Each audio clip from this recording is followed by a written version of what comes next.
Franklin County Commissioners meeting, December 10th, 2019.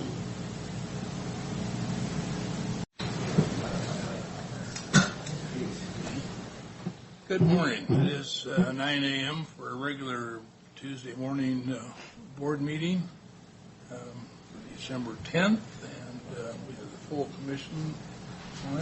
Mr. Johnson, our administrator, and Karen, our clerk. We have an audience this morning. If you would join me for the pledge, please.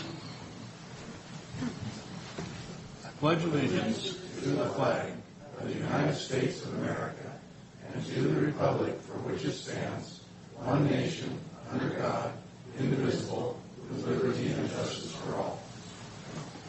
Thank you.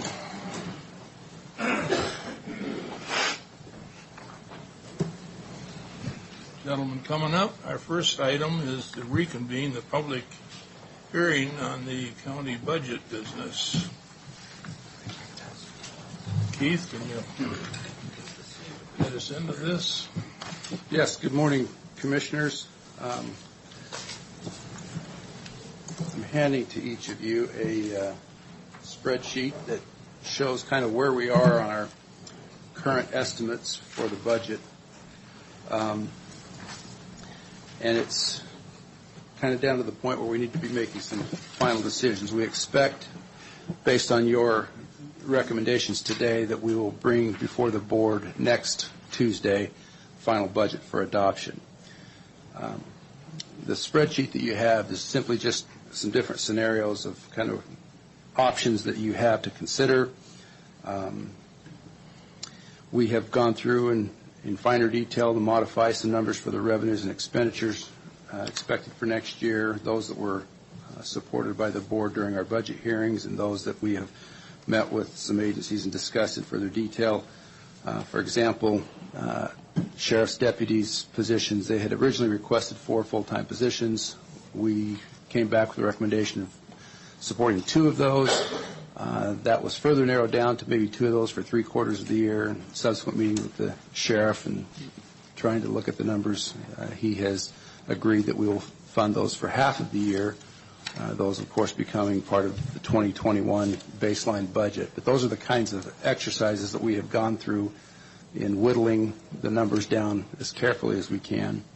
A couple of things that I think really are important for us to discuss today is, first, whether we want to take the bank capacity that was accrued during 2011 when the county did not take the 1% property tax growth.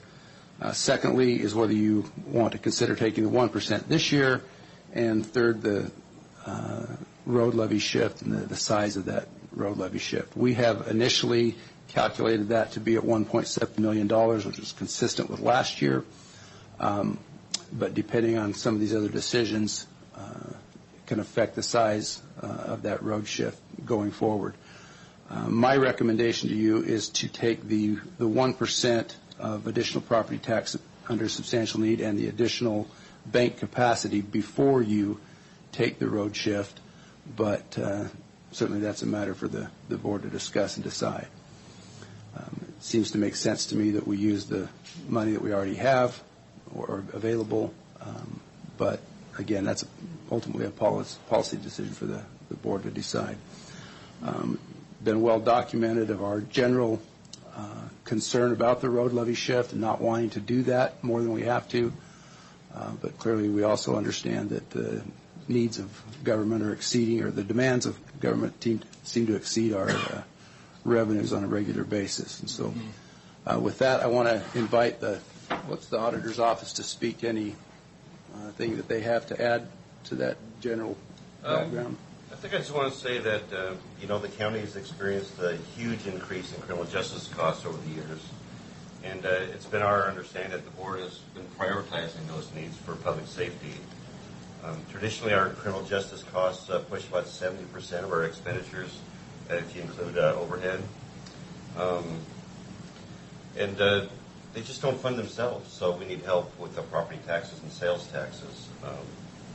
So every year we have a challenge to balance that, and we understand the needs of the farming community and the roads and the community in general with the their public safety.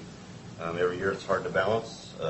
It takes, some fine pencil work to get this done every year, and the board has a hard job to make everybody happy. So that's just where it is right now. One other thing the board has done or has not done, they can levy up to $2.25 per thousand for the road levy, but it's about $1.05 at least for last year. So there's still a lot of capacity there that they have, but they have not wanted to increase taxes. So What are we taking now, did you say?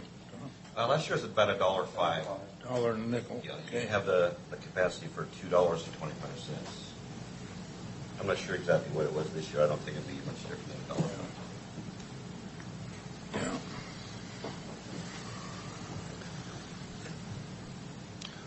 So with that, maybe we could start with a discussion of the bank's capacity that was accrued in, I think, 2011. It's not a large sum. It's $72,553. A number of different ways of looking at it. One, that's capacity that you can withhold for a future period. There were positions and other requests that were made that could be funded with that if the board opted to take it, but we can make it through without it. So I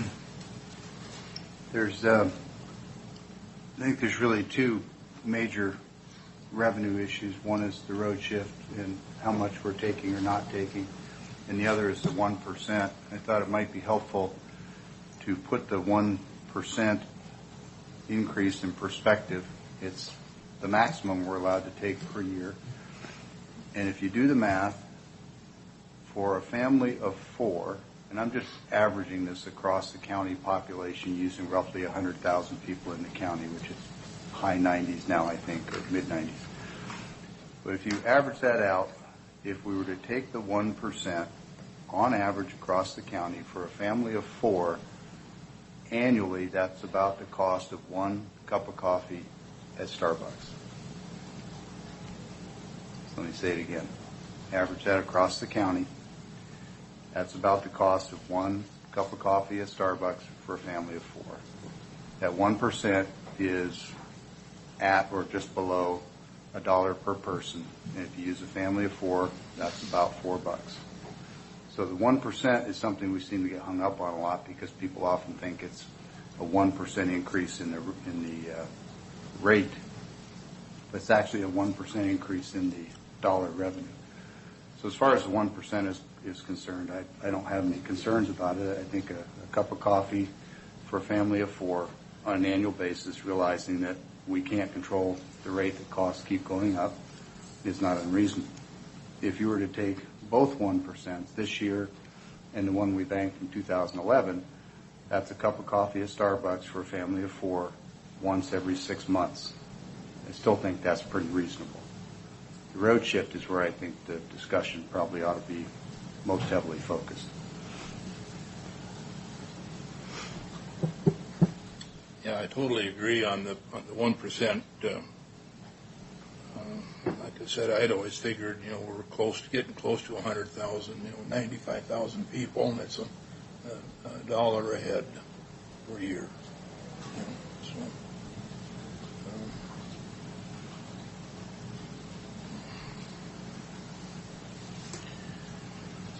Well, I guess it's time for me to weigh in, but I don't drink coffee at Starbucks, but I think their prices are higher than $4 a cup. I've heard some people talking about, depending on what coffee you get, too. I mean, I brew my own at home, but as far as the 1%, and I understand, we're short on funds. We're going to transfer 1.7 out of the road fund, and I'm driving these roads out there, and I'm seeing more and more accidents, and the roads are breaking down. Farmers are trying to get their produce to markets so they can stay alive, and it looks like we're going to do this 1%, and the road fund money is going to go up too, but the money's not going to the roads. It's going to run this local government. And I have a problem with that. I think that we are obligated. Two of our biggest responsibilities as a county commissioner is law enforcement and roads, and we're neglecting roads. And you could say we're neglecting the law enforcement because he's not getting what he needs too, but we are on a tight budget here. So when I ran for office, I ran for transparency, accountability, and I didn't want to raise taxes. So I'm not in favor of raising taxes. As in all of us up here. So at our last meeting, I pointed out that none of us are in favor of raising taxes, and I pointed back to 2010 when we cut roughly 9% of the workforce and 10% of the budget, and I invited any commissioners who wanted to come forward with proposals for reductions that I would join them in those discussions. I think the question was, if you were going to cut, where would you cut? None of us wants to spend more, so if anybody's got any suggestions for what we ought to cut and how much, I'm more than happy to have that conversation. I think it would be fruitful. Because that's always the tough question, is whose department are you going to cut? You know, take a couple of positions out of the assessor's office or the auditors, or, I think last time we did this, I forget how many it was, but it was somewhere approaching 20 positions to get a 10% reduction. So start the discussion. Where does that cut? I don't think we cut deputies. I'm concerned we don't have enough deputies as it is. I think the incident not long ago in North County is a good illustration that we just don't have enough deputies on the road for the response times that we need.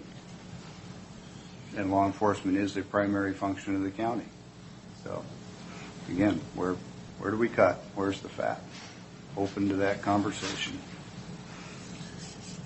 Well, last meeting we had a gentleman approach the mic and talk to us about our health care benefit, abuse to the health care benefit package, commissioner salaries at $94,500, travel at $611 a month. I think we could start looking at ourselves for cuts before we look at anybody else.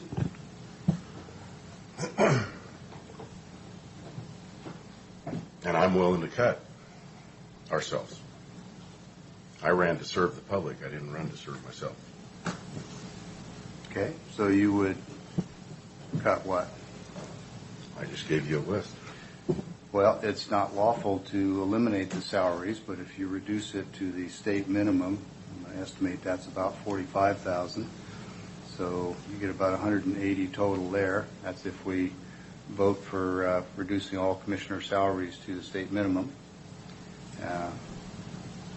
Let's see, if we eliminate the benefits, that's another 36. You're going to do that just for commissioners or for all employees? Well, I think we're not looking at all employees. Not all employees are opting out of our benefits package. But there are 61 that are opting out. And if we were to lower the BEBA to half and eliminate the money that people are taking in salary, I believe that's $400,000. Well, be happy to have HR run the numbers on that and tell us whether it's legal to selectively withdraw benefits from certain employees and not others. I don't believe it is, but it may be. I mean, we're going to ask people to cut budgets and cut people. I think before we ask other departments to look at we need to look at ourselves. That's my opinion. Before we go out and ask the taxpayers to flip more money up to pay for local government, and also government was intended to be limited and defined, and here we are, we're in all avenues that we're not supposed to be in. Just a suggestion. So I think the Commissioner's Office eliminated its request for additional staff. Is that right? We did, and we also reduced our professional services line by about $40,000. Okay. And the cost of the county budget for benefits in the Commissioner's office is the same as all the other employees. We don't have any programs or benefits that are 1 cent more costly to the budget than any other employees. I understand there's some debate and disagreement about how that is paid out, but it doesn't change the fiscal impact to the budget. So while I'll say that I appreciate the spirit in which my fellow commissioners share their views on taxation, it really takes specifics with hard numbers and real calculations, an actual budget proposal for a change to do anything with it.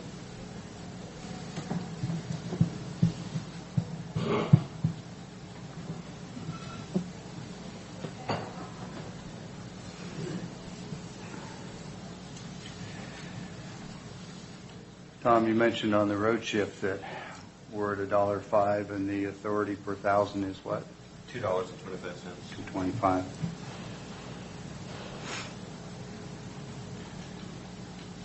And so, just in theory, I'm not advocating for this, let's be clear, how much would the road shift or the tax have to increase from the present 105 to eliminate the need for a 1.7 million shift?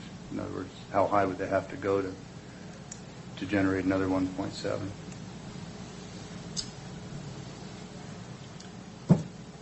What's the current 3.5 million or so?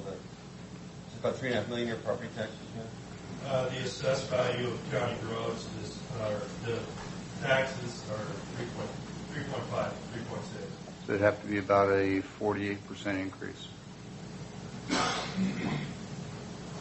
Again, not advocating that, just providing some perspective.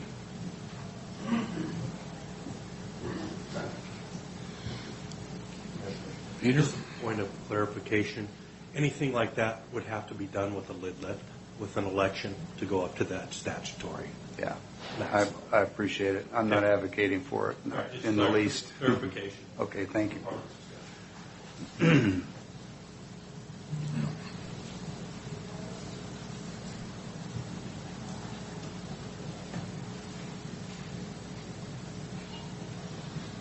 So, what's your pleasure?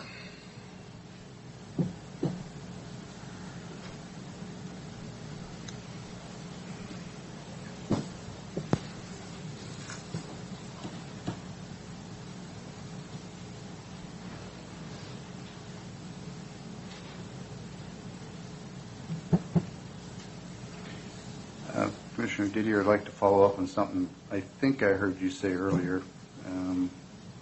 You referenced a 400,000 number. Was that reflected? That's eliminating all the people that are taking the benefits and salary, and then the people that are taking an Aviva account would be cut in half. So that's customary that when you opt out, you only get half of what it is donated to a Aviva account.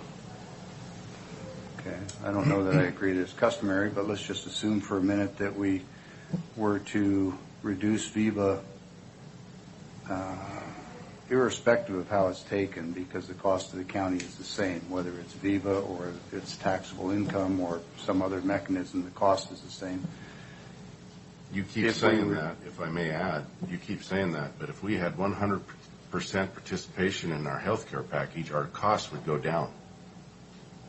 And we don't. We have 61 people opting out. We got more that are going to opt out. One just told me they're going to opt out, and they're going to take it in salary, too, in the form of cash.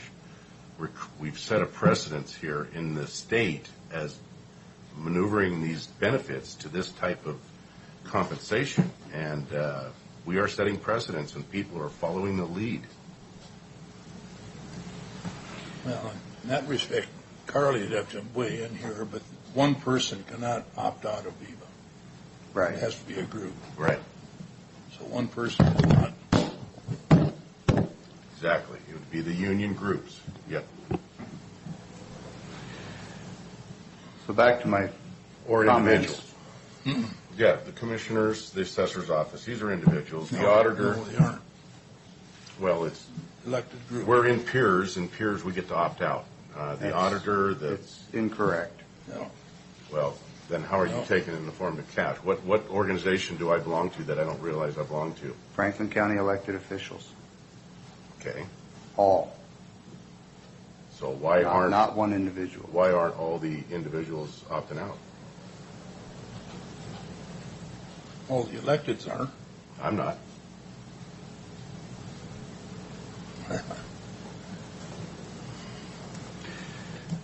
Perhaps a side meeting with HR would be productive. Not now, but at some point, maybe help Commissioner Didier with some of the additional information that maybe hasn't been provided to him. With respect to VEBA, your suggestion that VEBA be cut in half, I wouldn't support doing anything for one group of employees that we didn't do for all groups of employees. I'm not advocating for reducing the VEBA payout, but does anyone have a sense, if we were to do that, what the fiscal impact would be? I do not. I'd have to go back and calculate that. Okay. Again, I'm not advocating for that. I'm just trying to put some light on various suggestions and how much revenue would or wouldn't be freed up by it. I mean, the reality is that virtually every county in the state faces exactly the same choices that we do. And we could reduce salaries for electeds and for everyone else. We'd have to go through a pretty onerous multi-year process of renegotiating contracts and agreements. And one thing is certain, we would reduce the county workforce dramatically because our very best employees, maybe most of them, would go to other counties. We don't operate in a vacuum.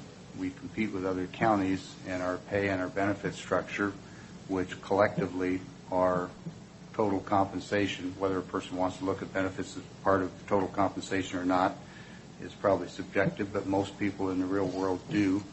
And so if we start making those kinds of adjustments, we will not be able to recruit the kind of talent nor retain the kind of talent that we want in Franklin County.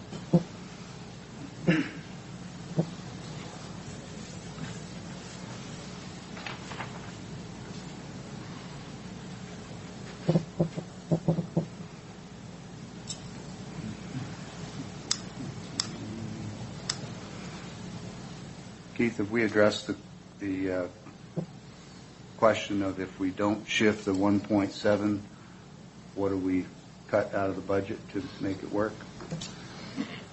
No, we really haven't. I mean, last year when we went through the salary study and made adjustments to compensation, I think everybody at the time knew that this would require a road shift for the foreseeable future. And then depending on revenues, we would try to scale that back a little at a time. I think Commissioner Didier suggested that last week, that each year we work towards reducing that road shift. And I think that Incrementally. fiscally, I think that makes sense. But short of reducing the overall wage line through reduction in force of some kind, I don't see how you're going to get there this year. Yeah. Well, if we eliminate the 1% at the current rate, we could eliminate the road shift in 17 years. Right. And you got to put it in perspective what those numbers really look like. If you probably misspoke unintentionally. If you take away the 1%, you aggravate the situation. Yeah. And since 1% is the max we could take, if somehow the law allowed us to double that 1%, it would still take 17 years to get rid of the road shift.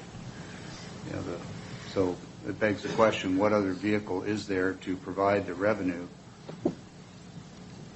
to allow us to avoid the road shift? And I see it as, one, there are no other revenue streams other than what Tom talked about, which I don't see us going down that road, increasing the road tax. So really it comes down to, if we want to eliminate the road shift, we have to find a way to cut 1.7 out of the budget, or if we spread it over 5 years, we've got to find a way to cut, a percentage of that, 20% per year.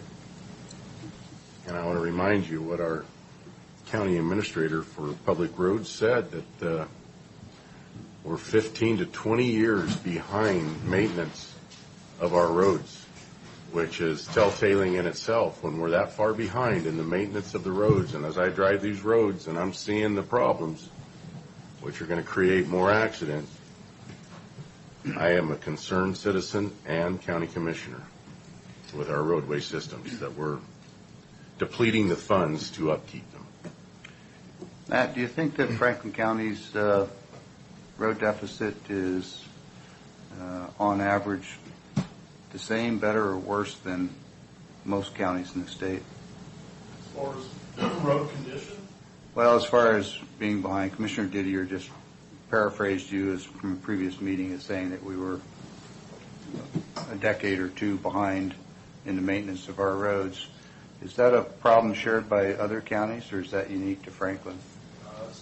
that is shared by a majority of the counties in the state.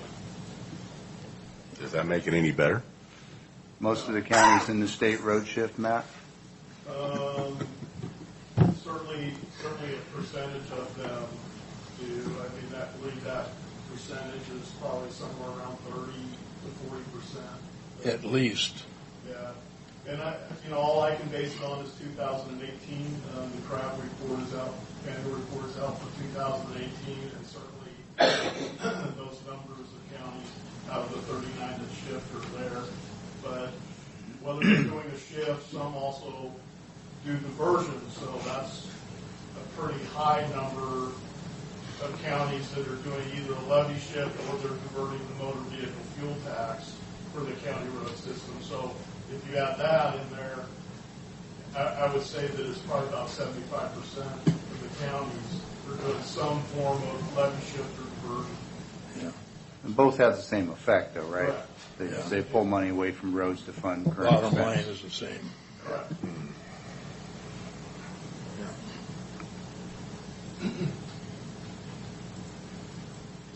Matt, could you put it in perspective for us? If we didn't do the 1.7, what would you do with roads that you wouldn't be able to do if we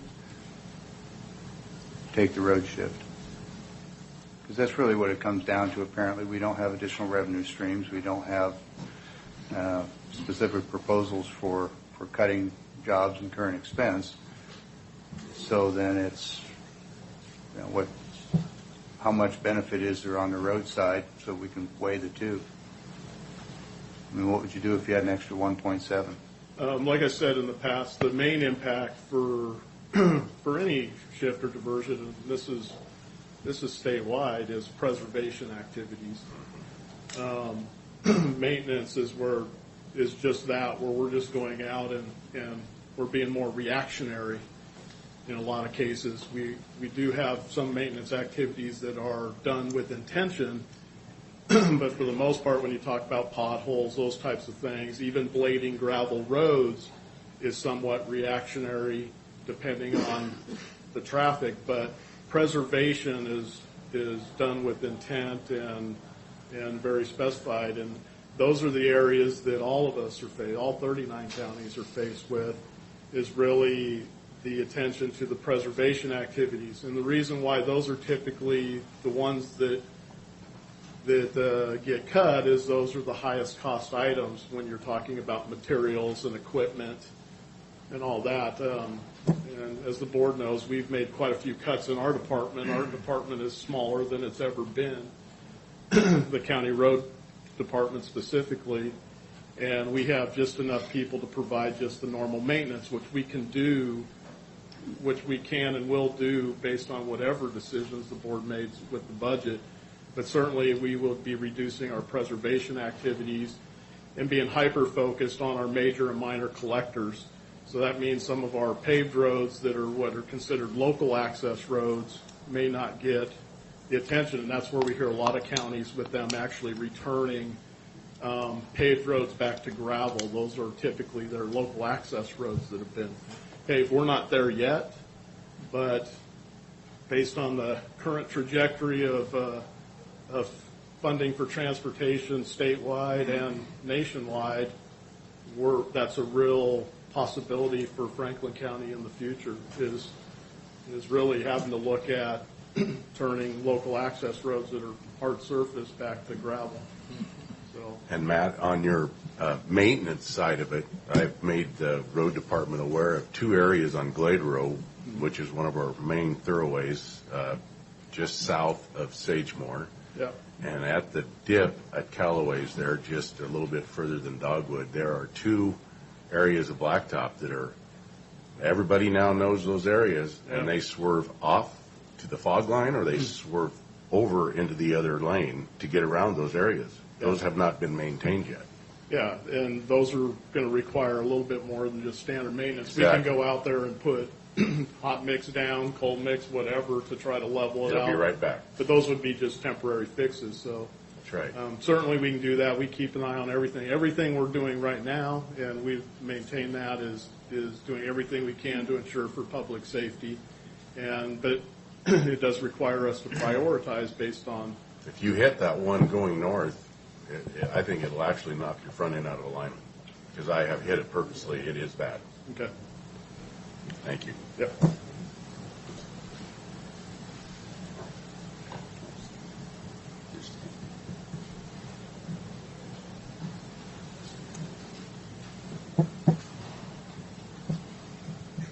Hey, Carly, are you able to tell me just off the top of your head how many elected officials in the county? I could go through the list mentally and add them up, but I thought you might know right off. 12? Okay.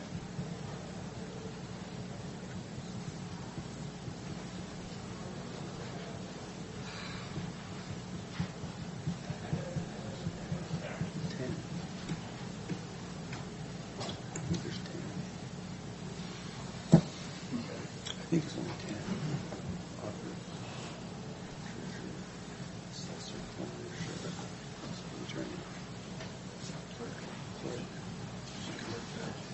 Oh, district court judge, that's 11.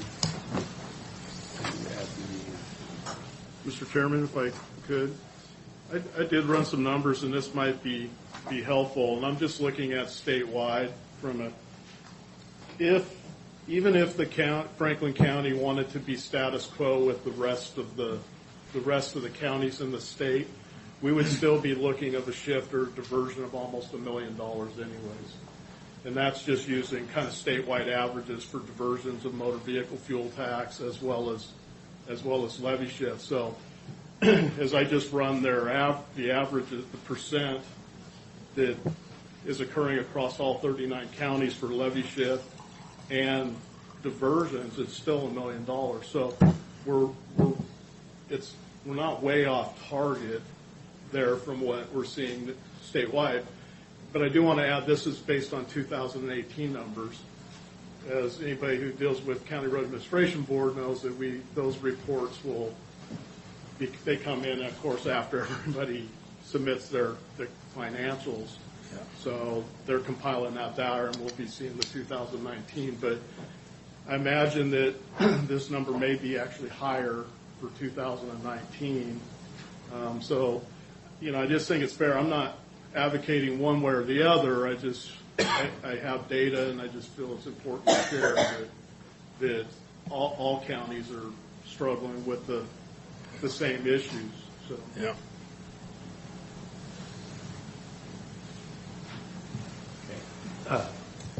Again, my name is Peter McInerney. I'm the assessor for the county. I've handed out a packet of information. The commissioners have this as well. The first page is basically an overview of the 1% calculation. The 29 expenses, or the 29 2019 collection is on top. The county also collects mental health and veterans, which are established by statute. And then the road shift happens. So we're going to back out the road shift to get us down to the 1% number that we can calculate off of. So that's where the $94,000 is coming in new money if they take the 1%.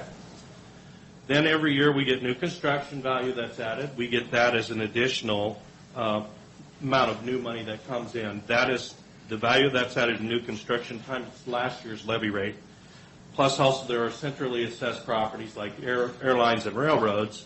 As those values increase, if they increase year by year, we get a increase in new money as well by that increase in value times last year's levy rates in those corresponding districts.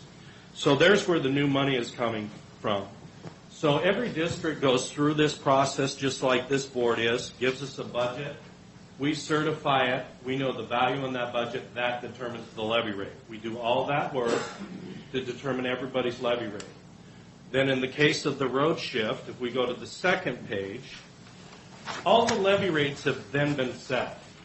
Okay, so last year, the levy rate in county current expense before the shift was $1.01. So it was $1.01 approximately per thousand. In the county roads, the levy rate would have been 1.22, so $1.22 per thousand. Okay? Now, one big thing with property tax in the state of Washington is equitable. You want it to be equitable.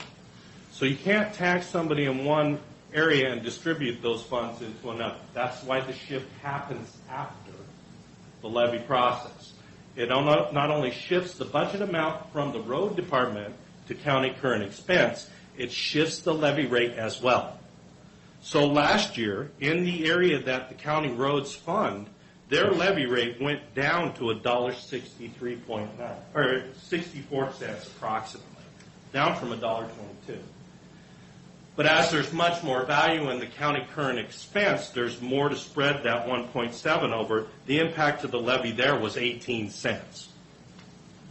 So hypothetically, if you do not take the $1.7 million road shift, the county roads, their levy rate would be increasing back up into that $1.22 per thousand area. And county current expense would actually levy less per thousand because the shift would not be occurring there. So down below, if you look at it, on $100,000 worth of value before the shift, that taxpayer would have been paying at $223 or $224 per thousand. But after the shift, they're only paying $184 per thousand approximately because they're not paying the money into the county roads. It shifted, the levy as well as shifted over to a different group of property owners that pay that levy. So in short, Pete, it didn't just shift the money, it shifted the burden and the source of collection. Exactly. So the shift goes both ways. It's just like when we do special categorizations for lands. If you do open space, for example, the reduction in what somebody pays on that land still gets collected. It just gets distributed against the rest of the county. But not so much. The mechanism's not the same, but the effect is the same. Well, one's happening before the levy process and one's happening after. I understand, so but in essence, it's similar. The effect, the effect of still collecting the same amount, but collecting it from a different source. I would agree. Is accurate. Yes, I would agree. So in that respect, these two are the same. Yes, I guess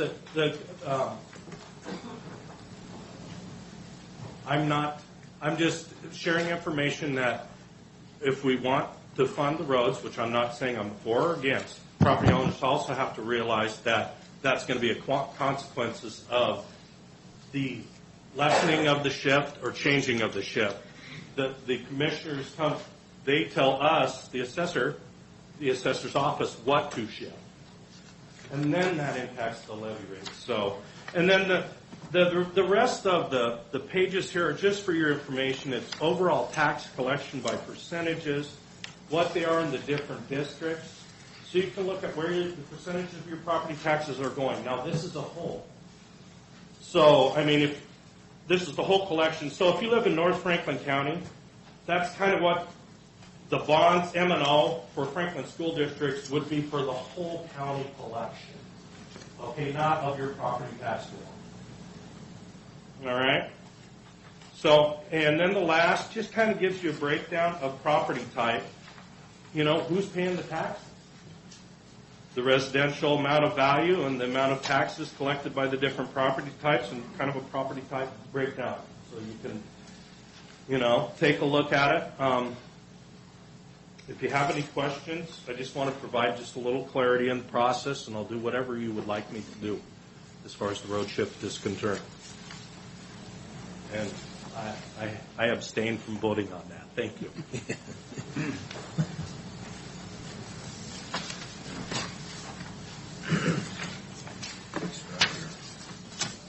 And sometimes the process of taxation has some switchbacks in it that catch people off guard. Not to digress or get us off track, but I'll just note that on things like revenue generated through car tabs and all the discussion we've had in 976 and on state highway funds, there are some counties that actually receive more highway money back from the state than we pay in. And Franklin County is one of those. And if you do the calculus on how 976 plays into that, it may or may not change your thinking on that initiative, but it's worth looking at. We're one of the positive counties who actually accrues more money for roads back from the state than our county pays in. Some counties get less than they pay in. We're on the upside of that deal. I just offer that as an illustration of how taxation doesn't always work as cleanly as it appears on the surface.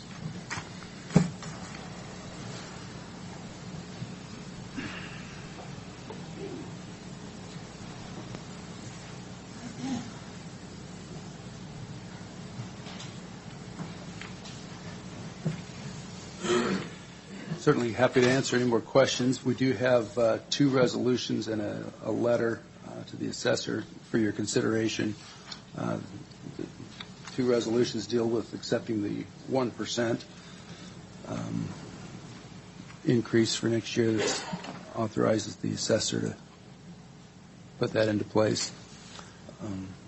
If you're ready to make decisions. I'm okay on the 1%. I've already, I think, spelled out what the actual day-to-day impact is. Family of 4, whether you drink a $4 cup of Starbucks or you buy good coffee at home and you get more mileage out of it, it's still $4 or $5 for that family of 4 for the year. So the 1% is truly negligible in my view.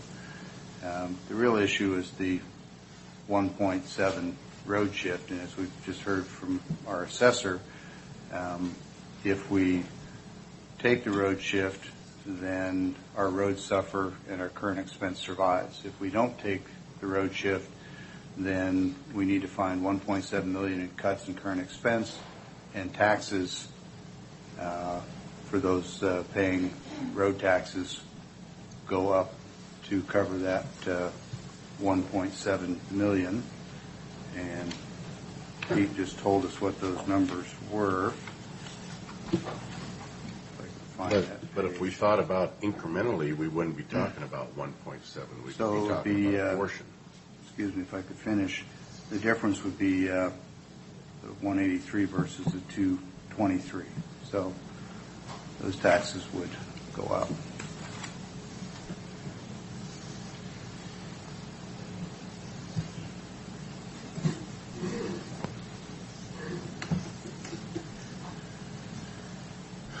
So we can avoid the 1.7 road shift and raise road taxes, or we can take the 1.7 and Anybody, he wants to talk.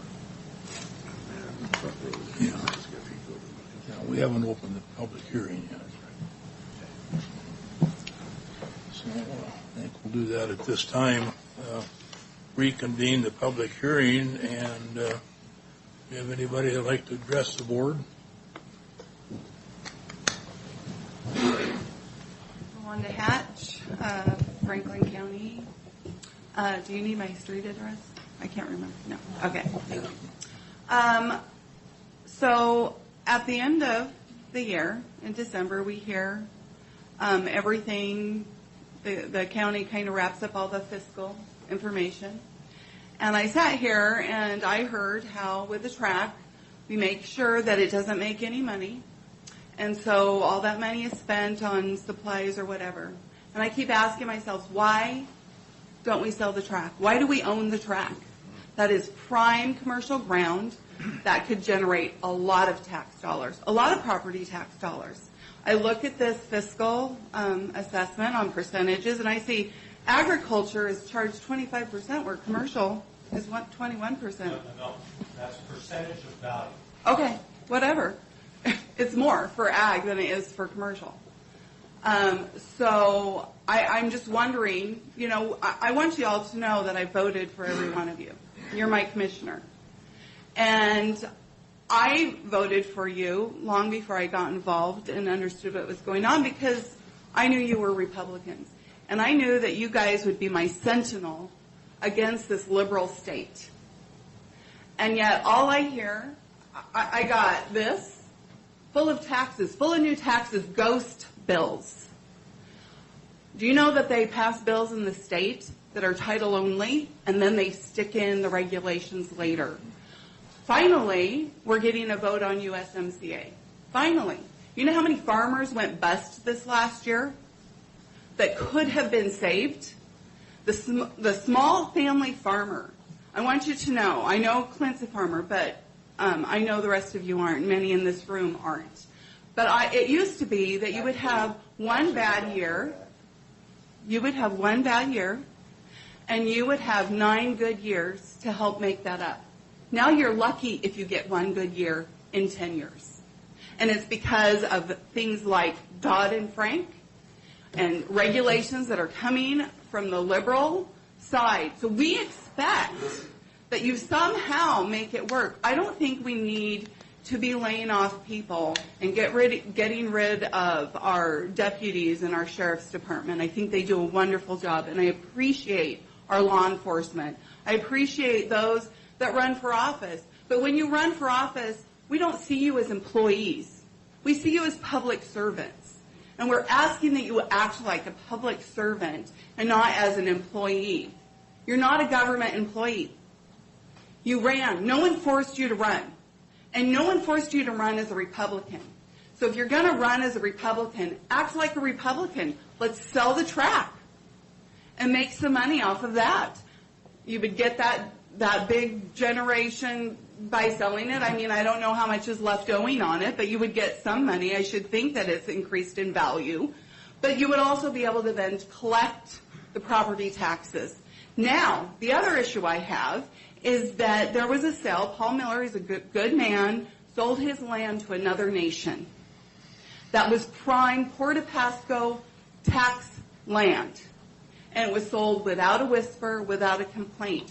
Are we needing to pass laws that before a private sale can be made to another country, which takes our land away from us, that it needs to go through a regulatory or a panel or some sort of discussion where you can then discuss with that nation, okay, we can do this sale, but we need to be collecting some taxes from that because in 10 years they want to build a casino, which will then require us to hire more law enforcement. Sure, in their little area that'll be fine, but people drink and then they drive. On the highway I travel, and my children travel. And that's going to just cost us more money besides stealing prime commercial ground that we could have made some money from. That's all. As the professional representative of the Franklin County Democrats, I do enjoy hearing how the quote-unquote liberal state is evil. It's quite refreshing.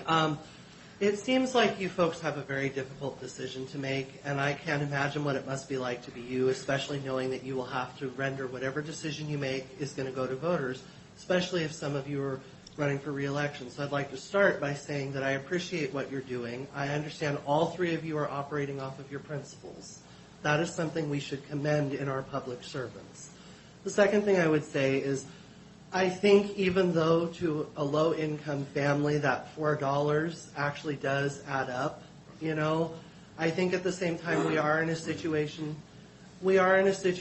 where we do have to make some sacrifices. And as somebody who would actually be paying some of those taxes, as somebody who doesn't have a lot of money, who would be burdened, that is a sacrifice I would be willing to make. Because what scares me the most if we don't do this is that we have one of the best county governments in the state. We have a lot of participation, and we're working really hard. And that's not a Republican or a Democrat thing. That's just a beautiful part of who we are as Franklin County. And I want our government to get what it needs, not because they mishandled funds, but because I do believe that there are some things worth paying for. A government that's effective, a government that does what it's supposed to do, that's something I'm willing to pay for and make sacrifices for. So I understand. And you know what? No tax is popular, but perhaps what we could do in the future is create some kind of special task force made up of a commissioner and some volunteers or something, and maybe we could look at other ways of sustainability. But right now, the call's got to get made. The play has to get out there, and yes, I'm referencing football, Clint. I watched the Seahawks game. It was hard. But right now, a tough decision's got to get made, and I think that your choice is clear. That 1%, you're going to have to do it. It sucks. We'll find a way through it. This county is also a family. We are a community. We will get through this together. Let's make that tough decision, deal with the ramifications, and let's remember that we are all working our butts off to make this place the best it can be. That's all I got to say. Thank you. I would just note that for the low-income family, that $4 is probably $1 a year, not $4. And then with respect to earlier comments, title-only bills, state legislature, USMCA, U.S. Congress, Dodd-Frank, U.S. Congress, land to foreign sales, foreign nations, state and Congress. I like to focus on stuff that Franklin County actually has some authority to deal with. As for selling track, I actually made that proposal several years ago, and there wasn't any other support in the commission. But I'm happy to revisit that discussion in the future if someone wants to do so. I would be entertaining that. Good morning, Commissioners. Morning. Does this represent the taxes collected where they're spent in Franklin County? I cannot, Your pie chart. that is just collections. So this is taxes are collected The in. distribution of those taxes would be a question for the treasurer, and then the individual and the expenditures would be through the districts themselves. Okay, I understand. That makes more It's sense. just the breakdown of the levied dollars. Where it's come, the reason that it's coming in. Mm-hmm. Okay. Where it's supposed to go. Okay, thank you. I appreciate that clarification. So one other thing, I don't envy you three. I was at a city council meeting last night where our mayor Matt Watkins was his last meeting as he's retiring, and he said something that I've been sitting here thinking about of you three, and the way that our government works is we get a voice, but at the end of the day, you got to make the decision, and I don't envy that decision. So think hard, and I wish you the best. And I just might want to add to this conversation the fact that we've got the entities of Premier Partners and these entities that are coming in and buying this land. The 1% doesn't seem like a lot. It's not. But when your land is reevaluated from the last piece of ground that my wife and I bought at $3,500 an acre to 18 or 12 or whatever, the escalation at 1% is a lot of money. And that's what we're facing. And I told you before, in 2010, personally, my wife and I, 4 properties, we paid $19,500. In 2017, we paid $55,000. This is what's happened to the small farmers out there. And they can't keep up with it. And they don't want to sell their land. They want to pass it on to their kids. But they're being forced to because of the evaluation of big major corporations coming in here and buying this land and running up our values.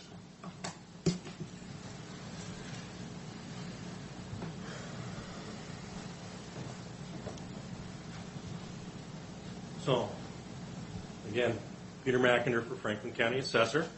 I guess I will say I strongly object to those comments. As a real estate appraiser and the county assessor, we are obligated by law to assess property at 100% of market value unless otherwise prescribed by law. And that is agricultural is current use or open space, which is based upon the income stream potential of agricultural property, and that's how that's taxed. As a real estate appraiser and a conservative and a capitalist, I don't think we need to be approving anybody's sales or anybody's transactions. The market needs to occur. the market needs to occur, and the market needs to happen. That's a hands-off thing for me. We interpret the market. We value property based upon the market or another vehicle prescribed by law. Now, the other thing is, too, the levy rate is determined by two things: the value in the district and the request from the district. The request from the district is statutorily limited, the amount that they can budget and collect. If values go up, the levy rate trends down.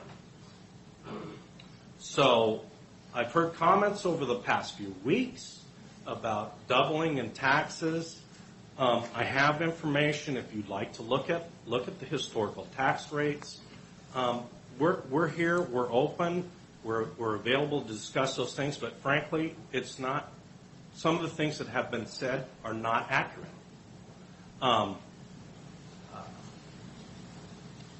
And for point of clarification, I am not advocating for an increase in road taxes. What I said was, if we do the shift, consequences are that one levy rate, county current expense, goes up, county roads goes down. If we do not, county roads will go up because they have to collect that money to be spent on roads, and then county current expense levy will go down. So it's a shift. The result will be an increased levy rate on roads if we don't take the shift, but it's no increase in tax. The amount collected is the same. It's whether it's spent over here on county current expense and levied over there, or spent on roads and levied on roads. So, out of all due respect, I think we need to get a little clarity on the process. And I'm more than happy to provide that. And we have local people on our real estate market that are participants in the market like anybody else. Premier Partners. They're investing money in this property just like a farmer is because they want a rate of return. A rate of return to you, Clint, is your personal income. Mm-hmm. To them, it's the rate of the return for their investors. But they're not coming in here to spend money so they can lose money. They're spending money what they think they can pencil out. And there's a lot of people penciling before they make those deals. And for us to say, we're not going to look at those sales and give them any credence at all is inappropriate, and we won't do it. Can I add to this? Yeah.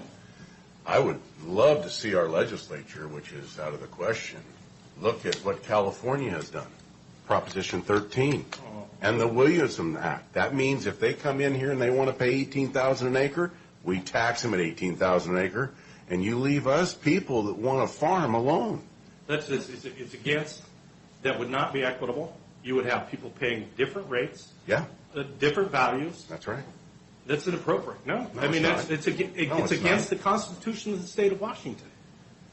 California got it done. It would have to be a constitutional amendment, Clint. Exactly. That's what I'm saying. It'll take the legislature opening up the Constitution. I realize what it would take, but I'm saying this is how California rectified the farmers losing out down there is with the Williamson Act and Proposition 13. I understand. I was trying to share a little bit of information to provide clarity to help you in the budgetary process. If we're going to talk about legislation from the state of California transferring to the state of Washington and Franklin County, frankly, I have no voice. If you want to talk about rate of return, then one vote. That group, Premier Partners, is only looking for a 1% to 2% return as a farmer. I can't make it on a 1% to 2% return. I have no idea what their decision-making process is. They got money to burn because it's the teacher unions.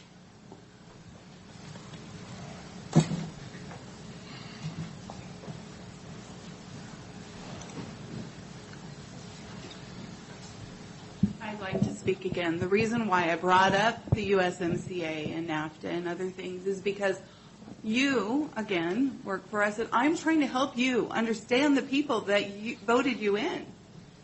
I'm trying to help you understand what we're dealing with and what we're facing. I know you're concerned about budget cuts, but so are we. We're trying to feed our families, and you're worried about insurance kickbacks or whatever it is. and I know that's inappropriate. I shouldn't have said that, but the way you're doing it. The point is that we all are facing issues, and you've got to know your voter if you're a public servant. Otherwise, why do we have public servants? We'll just hire people to do it. We have public servants because we want you to answer to us and to understand the people that elected you and who you are serving. Not to bring all these issues that you need to solve. We know you have a problem here. But we're trying to educate you on what the problems we have.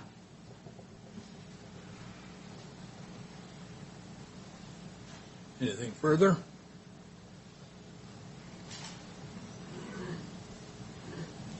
Morning.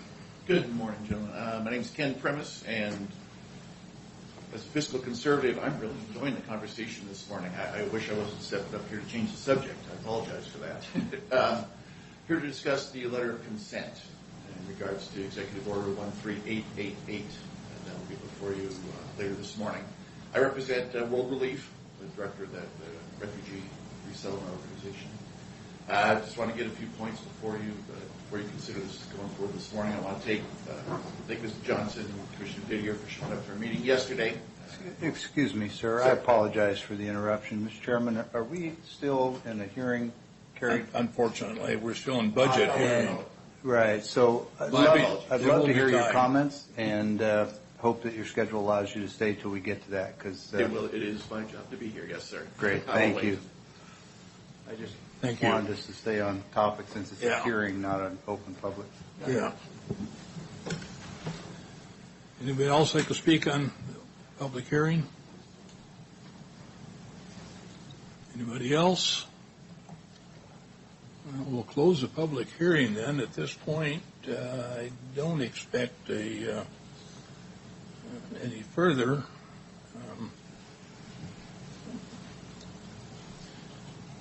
Pleasures?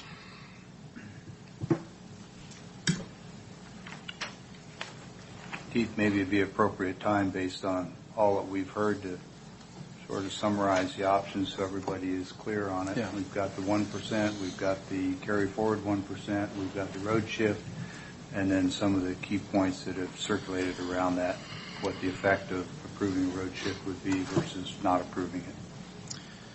Yeah. The current proposal from the auditor's office and my office, I guess a joint proposal, is to accept the 1% property tax increase for 2020's budget, as well as use the banked capacity from 2011 of $72,553 and do a road shift of $1.7 million. If revenues improve next year, we could look to reducing the amount of road shift in the upcoming budget. I think it's clear what the will or desire of the board is, and that's going to have to be a first priority next year when we set the 2021 budget.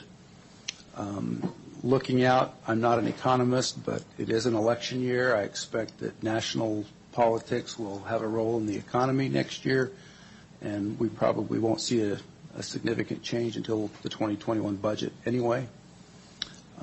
But having said that, what I'm looking for today is really a decision on the 1% and the bank capacity with a recommendation for us to prepare the documentation for the final budget adoption next week with the $1.7 million road shift.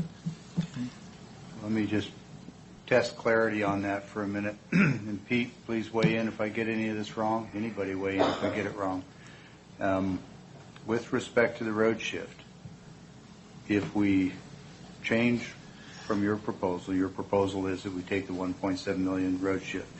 But if we don't take the road shift, or say we take half of the road shift, take anything less than the 1.7 road shift, the effect is we cut an equivalent amount from current expense, and we raise road taxes by moving that tax back to the roadside.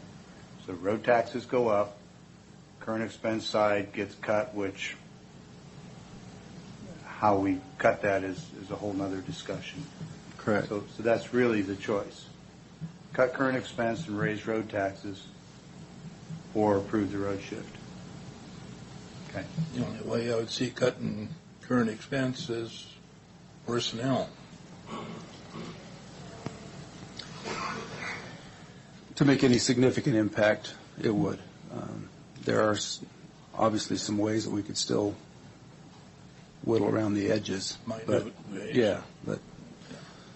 those become immaterial to the overall balance of the budget. Pete, anything in what I said not accurate?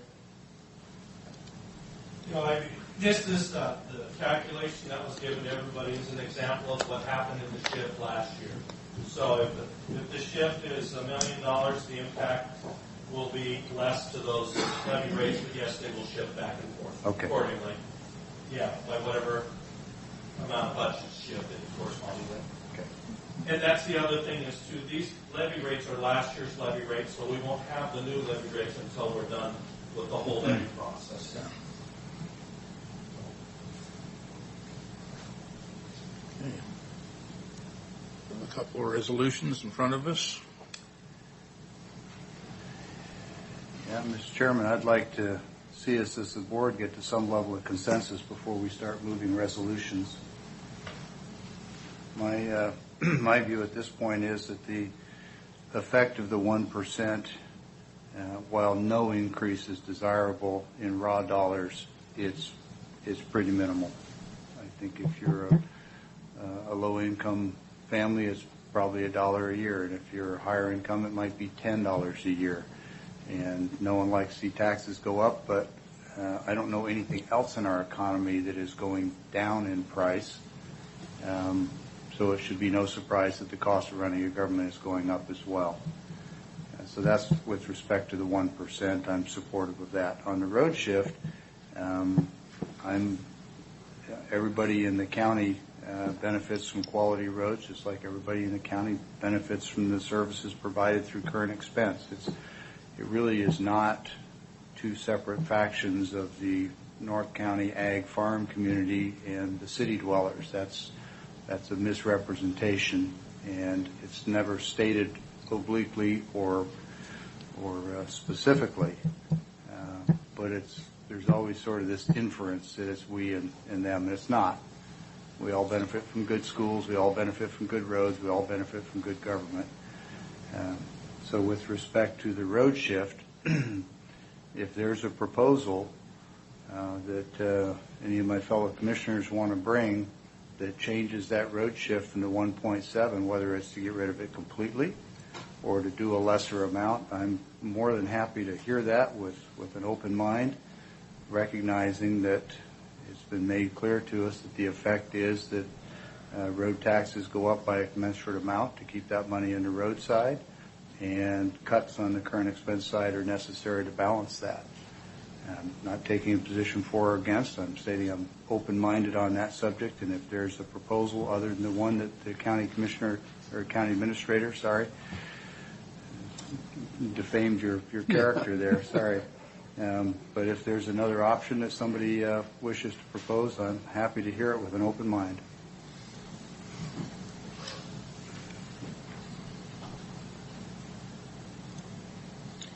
Well, I would suggest that scenario 2 with following administration and auditor's office.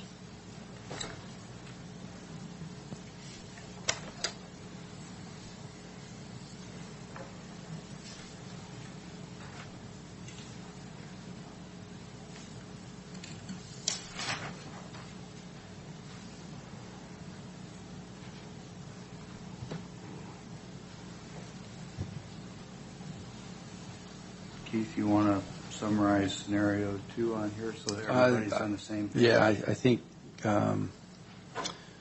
scenario 2 is consistent with what I'd recommended.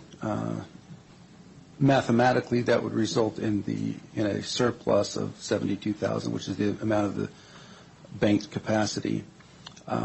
So we could reduce the road shift by that same amount and come up with exactly equal balanced budget.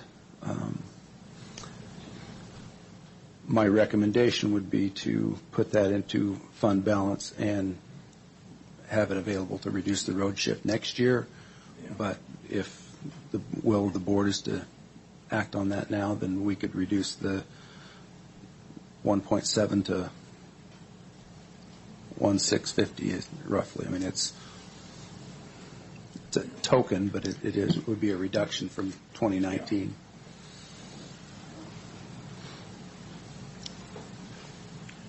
Now, let me also be clear that there's a lot of estimating that goes on in our revenue figures, as well as expenditures for that matter. We anticipate finishing up this year a little bit under budget in our expenditures, so that could be reflected next year. But by law, the budget has to be balanced, and using our best available estimating goes into the process.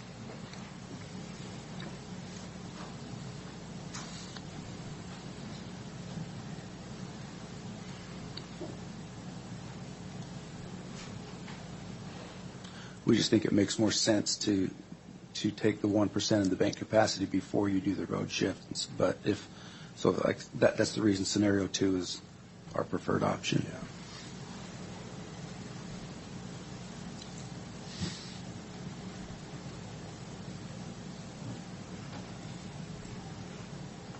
Keith, what value, if any, do you see in keeping that bank capacity for a future year? I think it's more political than financial at that point. It's $72,000. There are a number of different ways to look at that. The assessor requested a position that we did not include. That would fund that position. That's one way to look at it. There's a request for capital and vehicles that we did not approve that could go toward those types of items. So I want to be clear that our budget does not include everything that was requested. And our revenues, I think, are being stressed in terms of our estimation. I think we've pushed those about as high as we feel comfortable doing. In the event of an economic downturn, we would be back here looking at making reductions mid-year if our revenue expectations did not come in as we hoped. So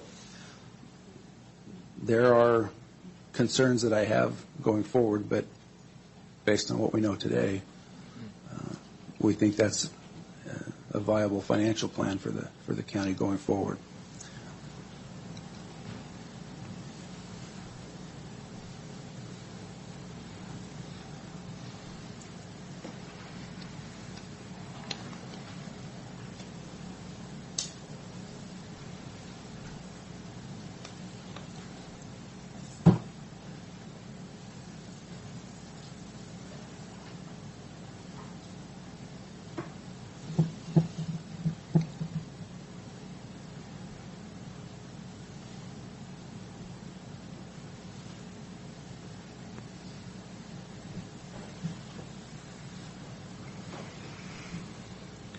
So let me ask my fellow commissioners, is there any interest in adjusting away from the 1.7 road shift? And if so, I would ask how much we would want to adjust that road shift to 1.7.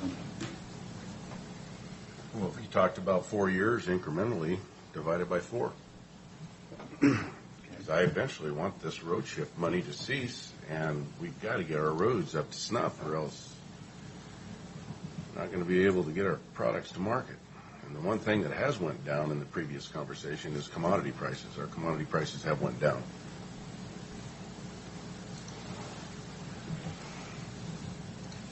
So then that's a proposal to reduce the road shift by $425,000, which would increase the road tax by an amount that I'm going to ask Tom in a minute if he can roughly estimate, because it's 1/4. And Keith, that would necessitate cutting $425,000 out of current expense. Any thoughts on that? what the effect would be?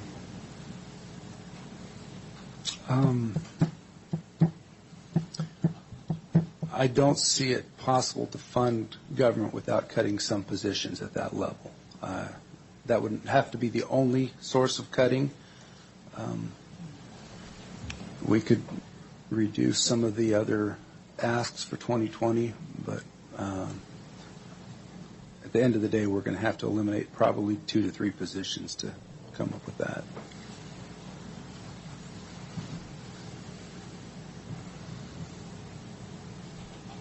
Tom, thoughts on the impact on the road tax?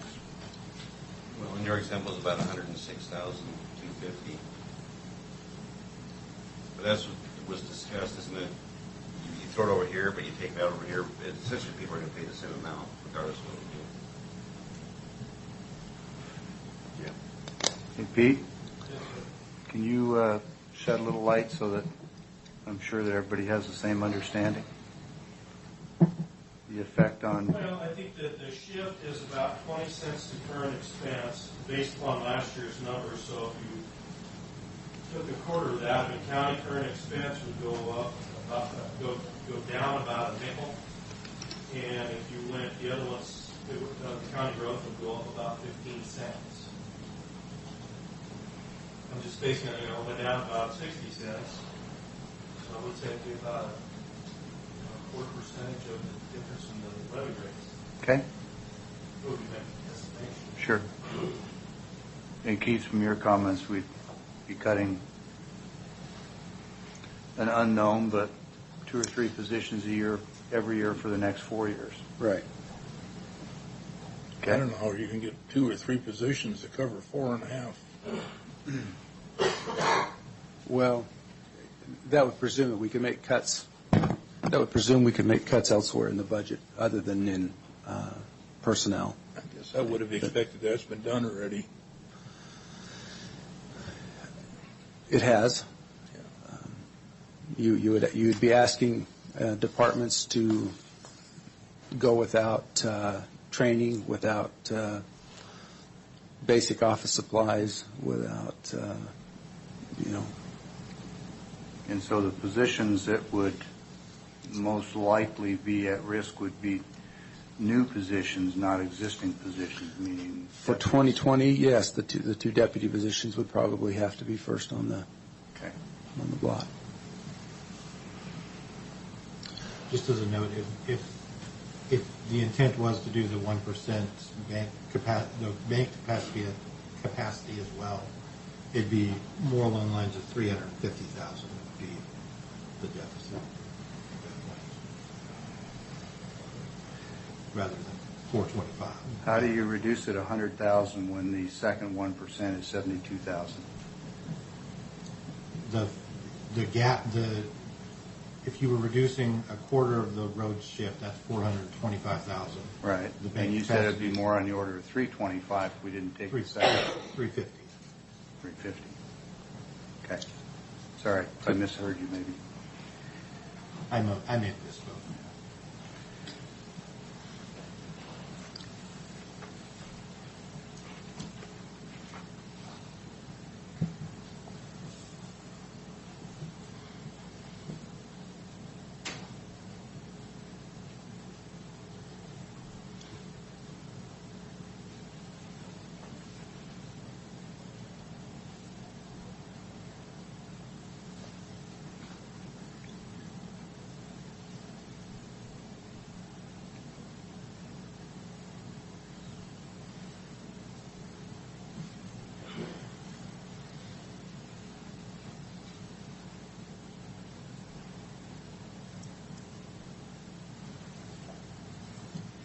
Any other suggestions? Or a motion? I just got to mention that it doesn't have to be a unanimous vote.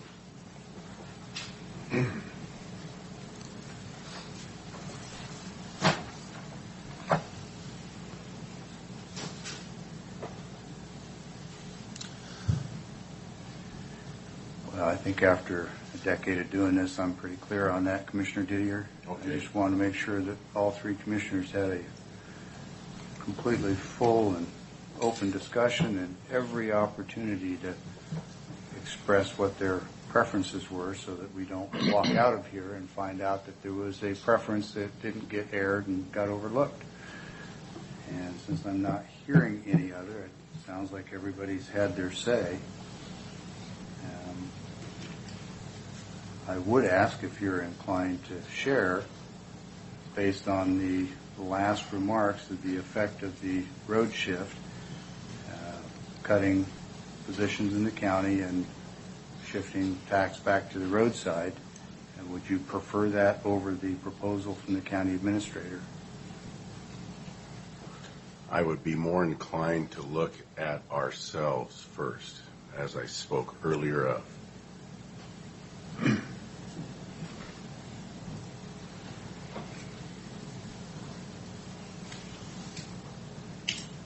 Realizing that by law salaries can't be changed in the middle of an election term, and they're 4-year terms, that doesn't seem like an immediate solution, but I take your meaning in the broader sense.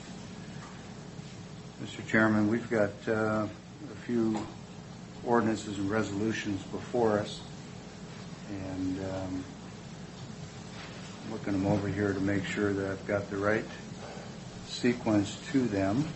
I don't think it matters which one we entertain first on the 1% side, whether it's the road department or current expense. Is that correct, Keith? Correct. Okay.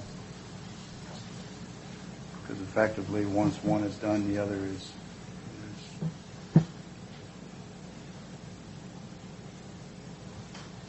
Yeah, they're presented in the order of the current expense first, but Right. Pepper Mitchell from the Assessor's Office. Just for clarity, I have to redo those resolutions if you choose to take the bank capacity, because it's not included.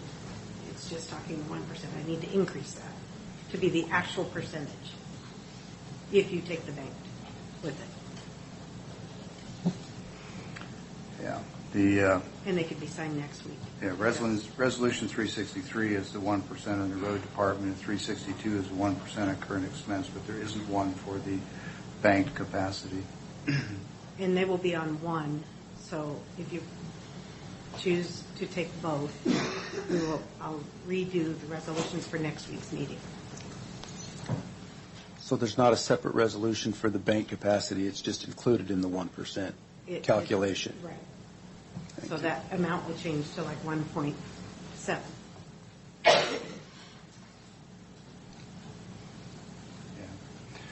Okay, Mr. Chairman, move for approval of Resolution 2019-363, which in plain language is the authority for the 1% on the road department, as we've been discussing.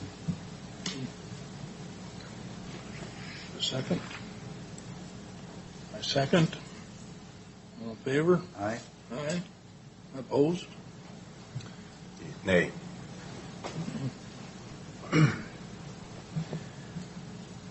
And today is the 10th.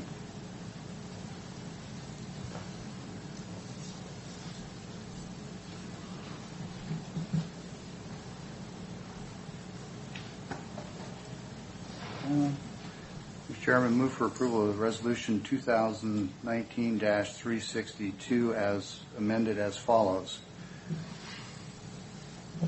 which is to execute the intent of this resolution as written for the 1% from the previous year, together with the 1% bank capacity, and ask the assessor's office to provide the necessary documents for signature following this meeting.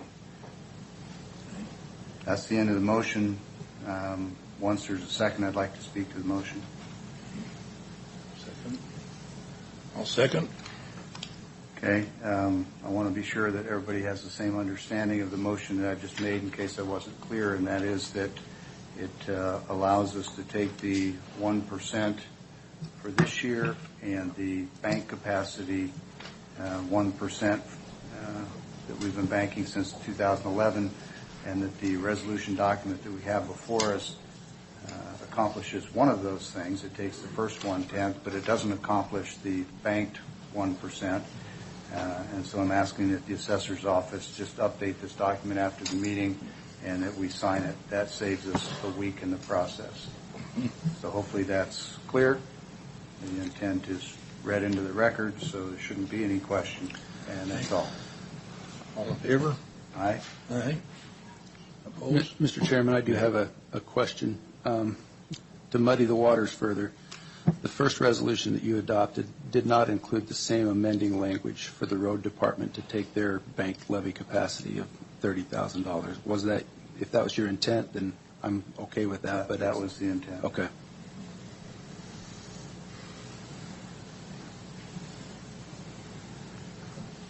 I've heard a clear desire not to increase road taxes, and it's a small amount, but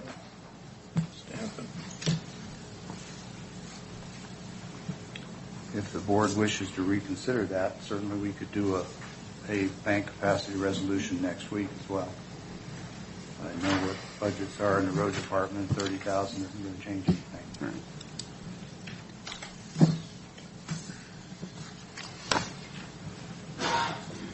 One thing I did not do is close a public hearing before we started this process, but I think everybody has understood.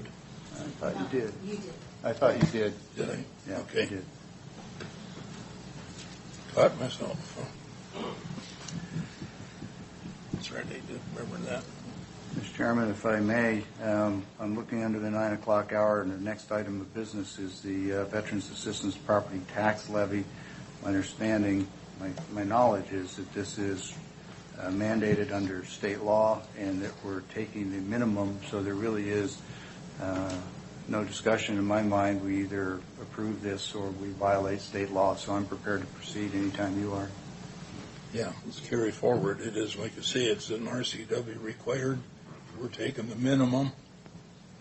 Okay. Mr. Chairman, we've got a letter before us to the Franklin County Assessor and its instructions to, or authority to the county assessor to levy the minimum amount allowable by the state generated from the property tax assessments of the Veterans Assistance Fund, and I move for the board's unanimous consent to sign this letter. Consent. Consent. Mm-hmm.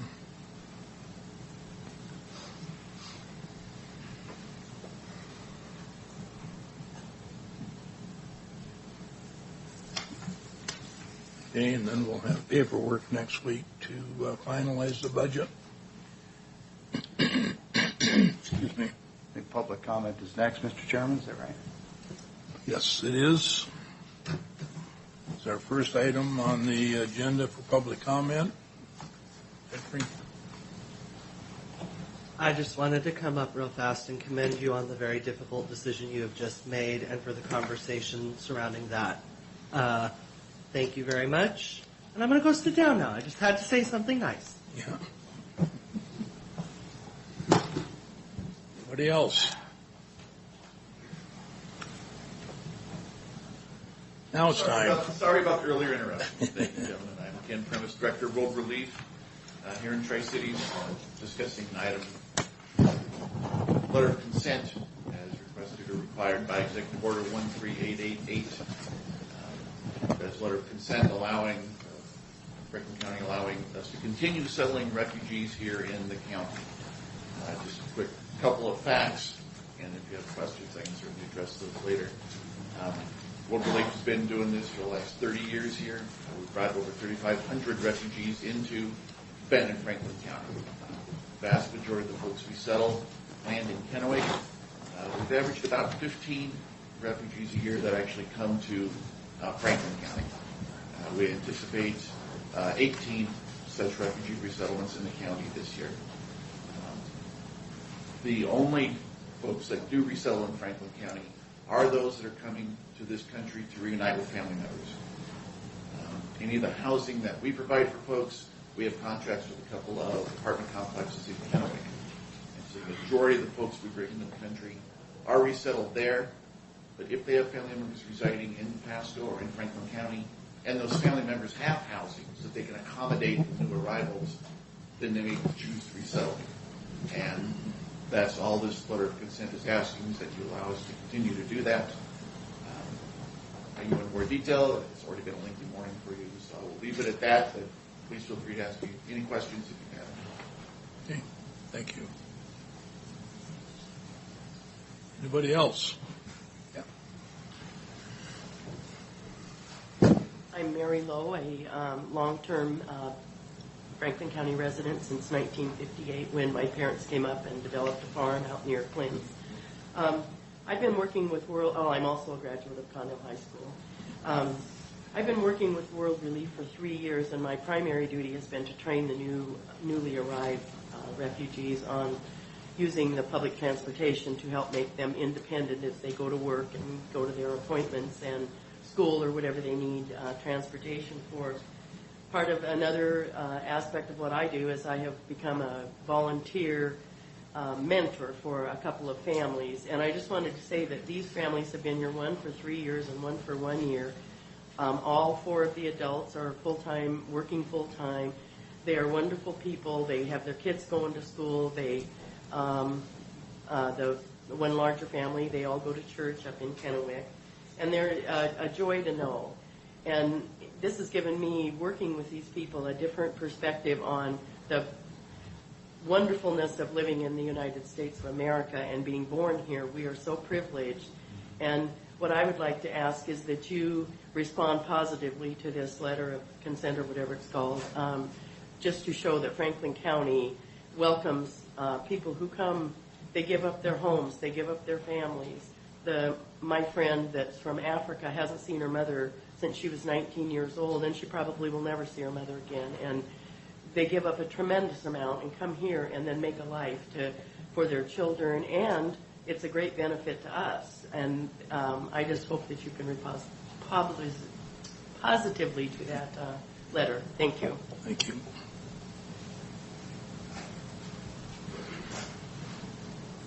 Morning, Ben. Morning. My name is Ben Casper. I'm a resident of the county. Been here since '57. And about 4 years ago, my wife and I were called by our church to help with refugees. And so World Relief is the organization here that does it. And at that time, I'm a Trump supporter, and I feel like we ought to control our borders. And so I guess didn't have a real positive attitude, but as we got involved in World Relief, they are a great organization. We had a great experience. We had 2 families from the Congo who were in Zimbabwe one of them was there for 11 years, and it's a tough life. They had immediate family members murdered. Also, we helped with another family from Afghanistan, and he worked for the U.S. Army there as an information guy, and he worked for him for 7 or 8 years, and then the Taliban came after him and his family, and so they had to get out of the country. They ended up in Los Angeles, and this was right when Trump was elected, and Homeland Security really didn't know what was going on, and so they held him and was going to send his family to a Texas relocation camp and send him back to Afghanistan, where he'd have been killed immediately. But we hauled him over to Seattle a couple times so they could try to work with Homeland Security. It ended up that they were accepted, and all these families, I've watched them struggle, and but they all are very good people. My attitude changed tremendously from start to finish. So I'm just saying that I support World Relief and the refugees and the things that they're doing. Thanks.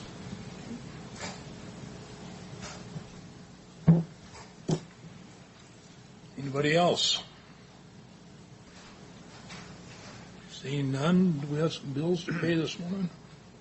Well, Mr. Chairman, it seems timely, and if it's permissible with the chair, we do have a letter to U.S. Department of State, Secretary Pompeo. It's very short, and I'll just read it if I may. It's Dear Secretary Pompeo, letters in reference to Executive Order 13888 on enhancing state and local involvement in resettlement Franklin County Board of Commissioners hereby consent to initial refugee settlement in Franklin County as per the terms of the executive order. I would move for approval of the board to sign and forward this letter as requested. Okay. So we're moving out of the order of the agenda.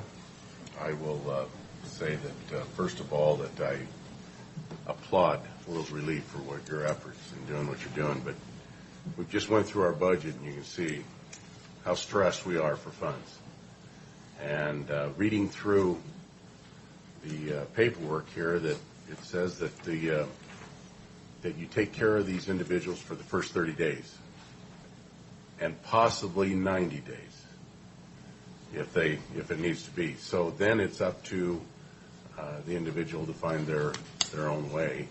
And my concern is putting more of a burden on the taxpayers of Franklin County. And that's my concern, is because we're having a hard time paying our bills now.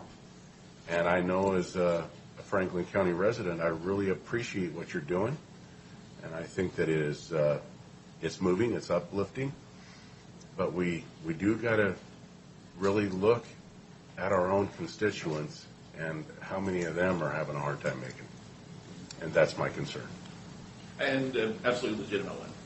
And understand the concern there and the priority of taking care of Franklin County residents. And applaud you for that. It is the first 90 days. Not the only reason we would stop any assistance after 30 days is they're already on their own 2 feet. We welcome people from a number of different nationalities, Ukraine, Burma, we see folks from Colombia, of course, Afghan and Iraqi, special immigrant visas for folks that have served our country and our forces in those 2 locations. And as the majority of them come here, little or no English. Part of what we do is we help them learn the English language. We provide workshops and trainings so they can help them find jobs. We work very closely with a number of employers in Franklin and Benton counties to help these folks get their first jobs. We do provide the rent free for the first 90 days. In particular cases, we also have programs we can go beyond that. If there are health or mental health reasons that they have difficulties in finding a job right away, that we can continue to extend assistance further. They just are not a drain on the county's budget. There are federal and state grants in place that help them get on their feet. We also have a number of, noticed this morning, just 2 of the over 150 volunteers that we have from local churches that also reach out and help support them emotionally and financially. So I don't see us being an impact on your budget. And again, the only ones I would see resettling in Franklin County, we project maybe 18 in fiscal year 2020. And those 18 would only come across the river if they already have a family and a home that they'll be staying with. So there are 9 organizations. World Relief is one, correct? Correct. There's 9 organizations, and honestly, I applaud President Trump for putting this executive order out, because what it did is it allowed transparency in what was transpiring in America. And that's what we all want. We want the ability to see what's happening and then to make decisions off of that with our elected officials, if we so choose. And there's an article here from out of Fox News about Dakota. They had 100 people show up to their room. Very concerned because, again, it's the stress on the services.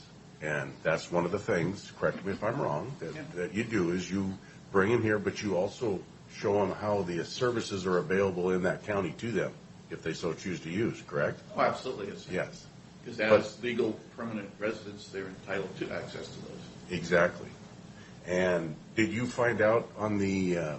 Not percentages, but certainly did. In 2018, we helped. A question was asked at our quarterly consultation meeting yesterday, what percentage of the refugees we bring in end up applying for their citizenship? And I can give you some really squishy numbers and trying to explain them. In 2018, we had 130 folks we see receive citizenship, and there was 150 in fiscal year 2019. Okay. But that doesn't take into account the fact that once they've settled here in the Tri-Cities, they may move elsewhere. Right. Folks from elsewhere may move in here. Exactly. After 5 years, they're eligible to apply for citizenship, but that application costs $725 to submit, a cost which is going to go up 85% here the first of the year, as well as it's now more difficult to get a fee waiver. So folks may desire citizenship after 5 years, but if you're a family of 5 and you're having to pay $6,000, they often wait longer than 5 years to apply for that citizenship and get it. So again, even if they don't apply for citizenship, they are still legal permanent residents. Permanent. And Yes, sir. so they may never, ever become a citizen. They may Possibility. not. Okay. But unlike folks that come here on tourist visas or student visas, from the time they set foot here, they are recognized as legal residents. Right. And of these 9 organizations, I asked you yesterday, I said, when President Trump made this executive order to get this transparent to the public, some of these organizations filed a lawsuit against this executive order. How many were there that filed a lawsuit against it? I know at least 2, it might have been 3. World Relief did not take part in that. Yeah, you guys weren't participating in that, but We didn't participate, support their efforts, but we didn't participate or sign up for it. You mentioned earlier that you're glad this happened because we should have more transparency. Governments should absolutely know what's going on. As I mentioned at the meeting you attended yesterday, we do that quarterly. And since long before I came here, certainly for the past decade or so, those meetings have been held. Local representatives have been invited. I was very grateful to yesterday for the first time finally see local representatives show up to attend those meetings, which are designed to provide exactly the transparency you're looking for. And we're going to continue to have those meetings. So we'll make sure the invitations are out. We'll be meeting again in March. You can come hear what our numbers are. Please check out our Facebook page or our website, and all the information you could need or want is there. and I will say the only reason why we were there is because of this Because the letter executive was order. sent through, right. Exactly. So it is broadening attention and awareness to what's going on. And I thank our president for that. We need transparency in our government, all levels. And so I just want to say that if they do apply for our services, they will use some of our services. Some of them will. And so there will be a partial drain or some drain on our services here in the county. But as a God-fearing man, I think what you're doing is wonderful. I know that you were 20 years in the Army, and I want to thank you again for your service to our country. And God bless you. Thank you. And I appreciate what you're trying to do as well. I know you mentioned earlier that we need smaller government, and that local governments need to stay in their lane. I think that's the gist of why they're suing the government over this executive order, in that asking local governments to weigh in on whether they're going to accept legal permanent residents is really in the lane of local governments. And so if we're looking for a smaller government and not expanding government roles, not only, well, hopefully this executive order will be overturned, but hopefully we can at least sign a letter of consent today, recognizing that this is duly a role of the federal government. And we'll continue to provide as much transparency as you need or want. Thank you. Thank you. I just want to say quickly, I appreciate that last comment, because immigration is the major issue, and oftentimes it gets misconstrued as where the authority and the responsibility for policy on immigration rests. It's not here. And I wish folks that had that responsibility would do something about it. As do I. Well, they do. Right. When we went into this as mentors, I had a real concern that these guys were coming here without jobs and they were just going to be sucking off the government. And that was not our experience. There's pressure on them, and there's a lot of help from World Relief. And we helped them learn the language and look for jobs. And all of them were motivated. And one family got stuck in a spud shed working, and it was really a rough life for them, but they hung in there for quite a while, and now they're in Texas working at a college, but they're good people, and they want to do their fair share. Anyway, thanks.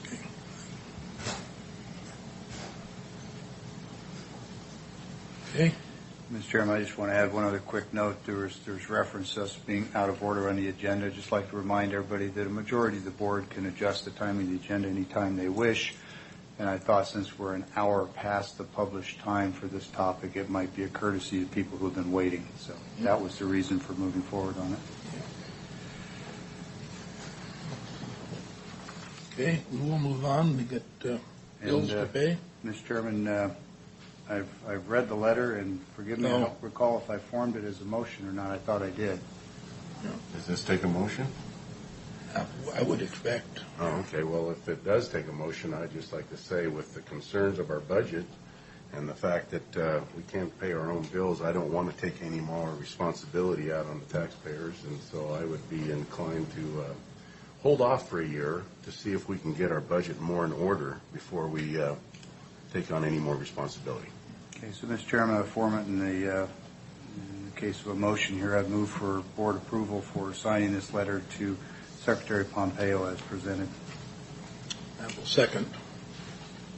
All in favor? Aye. Opposed? Abstain. Sit down, please. And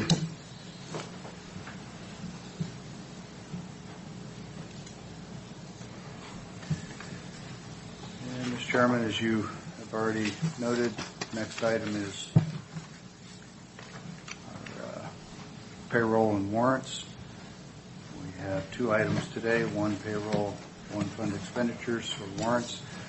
So move for approval of salary clearing payroll, emergency management payroll, in a total amount of $1,119,398.80 as presented, and note that it's been reviewed and signed off by two representatives of the auditor's office. I second. All in favor? Aye. Aye. And the second item is fund expenditures. Move for approval as presented, total amount of $396,875.98. Note that this one has been reviewed and signed by the county administrator and two members of the auditor's office. I second. All in favor? Aye. Aye. With that, we'll go on to the consent agenda 1 through 13. Mr. Chairman, move for a consent agenda as approval of consent agenda as presented and open to any discussion. I second the discussion on 5, 7, and 10. Okay.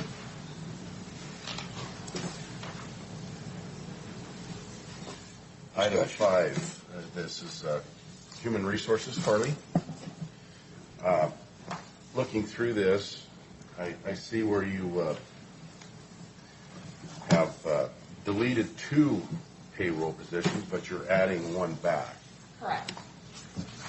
And how many personnel would that be in HR at that time if we hired 1 back? How 3. many? Would be 3 total? Yes. Because when I went to Wasac for my first engagement, about this time last year, of course I'm only a year into this, I'm green, I talked to a lot of the counties and their HR department had 1 to 1.5 of like-minded size of county of Franklin. I was wondering, are we needing that 3rd person, or do you think the 2 of you could complete the task at hand? The 2 of us could not provide the level of service that the departments in the county require. We can do it with 3. I did provide, as part of my budget submission to the board, a list of all Washington counties and how many HR FTEs they have. We did that research. Okay. And this request is in line. It's in line. With that, and particularly with some of the. I'm just trying to see how we could tighten up our budget a little bit more. Nope, I understand, and that was something that I came to the table with, was that reduction of 25% of my staff based on the progress that we've made so far. As the board, and I think as all departments in the county know, we've got a long ways to go. Still with some of our old policies and stuff, we've been chipping away and making some. I'm very proud of the progress we've made in the last 5 years, but I'm not satisfied, and we've still got we've still got a lot to do, but I think we are adding value to the organization and to the departments and helping ultimately mitigate risk for the county through those services. Just asking. Sure, no, Okay, that's and a then, fair question. And on to 7 is Franklin County 2019 Employee Service Awards. And I'm just curious, as award level and hours awarded, if I'm reading this right, these are hours that we're going to pay the employees for their service? Those are leave hours. Leave hours? The hours are awarded in the form of leave hours that can be used or lost within the The year? next calendar year. But leave hours are not paid for. Those are leave hours they can leave and... I mean, there's an indirect cost to somebody being out of the building, of course, means but we they have are, to- it's like additional vacation time, but they don't have any cash value. So if somebody is awarded these hours and There's no cash value to them, but there's a burden to the county to replace them for that day or partial person to replace them for that day. potentially, if they're in a position whose work doesn't wait till, I know my work's always waiting for me when I get back from leave, but, certainly Okay, that's. so that was my question there. I'm just looking at ways we can maybe next year start on this budget before we get to this point where it gets down to the wire and we have to make decisions that are tough to make, raising taxes. And so these are areas that we need to really start looking at and figuring out what we're going to do. And then I appreciate that, Carly. And number 10 would be with our planning department and the transfer of the $30,000. Just to enlighten us here, what we're doing here, we're taking it away from salary and we're taking it into Professional services. outside services we're hiring. This is two things. One, it took us longer than we originally expected to hire the planner one. So this was to pay for, to ensure that we have coverage on activities and projects that AHBL, our contract planner, has already underway. Those I don't feel comfortable jumping in the middle, taking over, doing that, get these things to completion. I think that this is actually going to be a little bit, I don't see us actually spending necessarily the full $30,000, but I don't know what's going to happen. Once you transfer it, you can't bring it back to salary? I don't need to bring it back to salary. And in fact, the original budget was set up with a different paradigm associated with the planner one. It was a senior planner position, which was a significantly higher rate. I eliminated that position and replaced it with the planner 1-2. We have hired a planner 1 that gave us more revenue left in personnel or salary and wages than we're going to be utilized this year. But at the same time, because of the delay in it, it's actually pretty hard to find a planner. I was rather disappointed on how hard it was to actually find a planner, and brought that position in. He came on October 1. So what we're seeing on the, like, for example, the October bill for AHBL is due to the fact that I didn't have the staff here. That's over. So I'm not expecting anywhere near those costs associated, but I'm an average kind of guy. Average before we really hired the new staff was in the $8,000 to $10,000 range per month. That's what I budgeted out of that. So I just took that differential, put it over there. I would be very surprised if we used the full $30,000, but it's just coverage. The reason I'm asking is because I've got supposed to have a meeting at 7:30 this morning. Patron out here and wants to do stuff up at Basin City, and they're being upheld. We have a patron right here in the courtroom that we need to get together with the city of Pasco because he's losing money. Yep. We got to get this thing rolling. We want commerce in Franklin County to happen, and we want more revenue coming in so we can afford this government that we created. So I appreciate him showing up to the meeting this morning, and I know he's got a concern. And if he doesn't mind, I might be there in the morning too at this meeting because we've got to get this ball rolling. He's losing money every day that he's being held up. I can appreciate that. One of the things you'll be seeing soon is regarding, I know hemp is not the solution to everything, but I think it's part of the potential options that are going to be available to us. USDA and Department of Ag they still haven't finalized the rules that I've been able to determine. I'm probably going to be proposing to bring it back what we have and just remove the buffer, except for now they put the 4,000-foot one back between cannabis, marijuana, but that's not relevant in Franklin County because we don't have it. So that will go, and then the license date, and then just basically, my point being is I want to have that opened up in March, by March, if not before. So there's that, and staff is also looking at land use and other options that may be able to be utilized for economic development and things like that. But it is, unfortunately, these things are, let's say we started on something today, it will generally take 2 to 5 years to implement because of just all the pieces involved. But that said, we have to start somewhere, and that's what staff is doing. It's looking at the county and assets to determine if it can present any suggestions. Okay. Thank you, Jerry. Further discussion on the agenda or consent agenda? Hearing none. We have a motion. All in favor? Aye. Aye. Keith, please. Thank you. The first item is just a question regarding our regular board meeting schedule for 2020. Franklin County Emergency Management has scheduled a couple of exercises, one on February 25th and one on March 24th. Those are both Tuesdays. Those would generally be at the same time as our board meeting. Again, please, the dates. February the 25th and March the 24th. Where they will go through their emergency exercises. Typically, that involves the commissioners in being out at the emergency management facility, possibly myself, depending on the nature of the exercise that they do.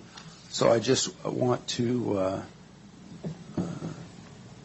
get your, I don't know if consensus is even the right word, but For one of the 2 days? For both of those 2 days, we will probably have to reschedule our regular meeting. Just, I want you to put that on your calendar. Are they going to have us on both days?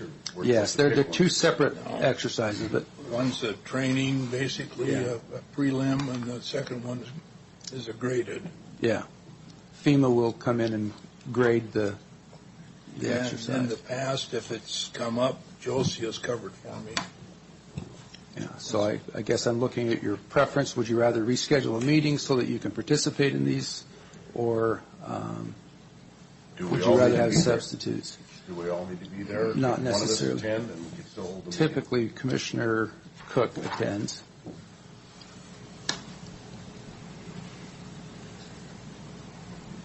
If you have a preference. I think you need at least 2 commissioners to participate in these. The license for the Columbia Generating Station nuclear power plant is contingent on successful execution of this process, and local government is a huge part of that. The power station can make recommendations to local government with respect to evacuations and other emergency response activities, but they don't have any authority to execute them. That rests with the county, and it's incumbent on county commissioners to be exposed to and understand that process. On any given day, something happens, you don't know which commissioner is going to be available. So it takes, in my view, a minimum of 2, one for the Emergency Management Center and one out at Energy Northwest Joint Information Center. And ideally, it's 3. My recommendation might be that Commissioner Didier may want to shadow one of the other 2 positions the first year. It is frankly not something that you can step into without any training or exposure to it. That's from someone who did this full time for 6 years for the power station. And I might also suggest that during the first quarter of next year, we'll be looking at one of our night meetings. We could schedule that on one of these days to accommodate that. so that we don't have to change the schedule too much.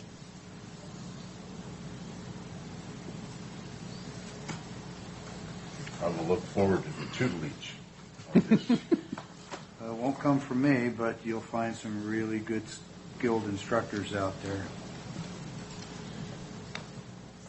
With that in mind, I think I would suggest the February meeting to go into an evening meeting then. Move March. And move March so that it can be attended.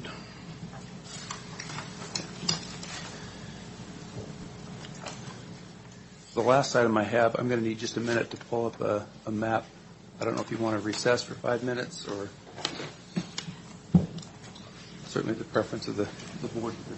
Mr. Chair, if we could recess for 5 to 10 minutes, give county administrator time to set up and take care of a quick phone call. Recess for 5.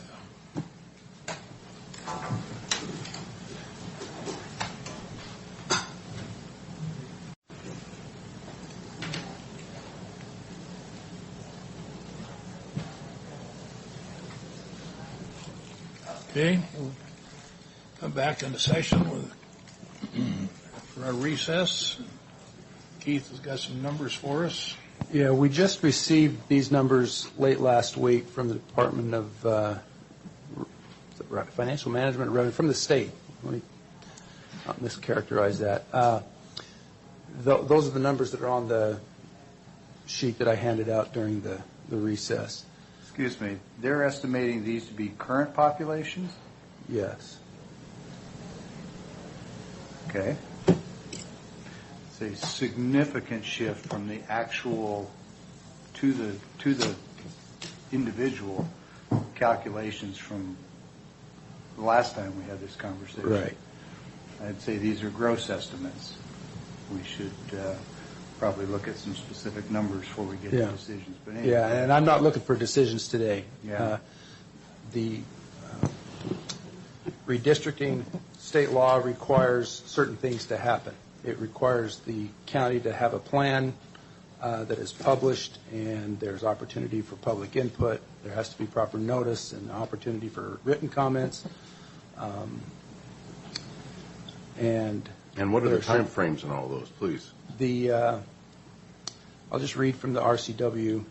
During the adoption of its plan, the municipal, I'll just paraphrase, the county, before adopting the plan, the county must publish the draft plan and hold a meeting, including notice and comment, within 10 days of publishing the draft plan and at least 1 week before adopting the plan, and amend the draft as necessary after receiving public comments and resubmit any amended draft plan for additional written public comment at least 1 week before adopting the plan.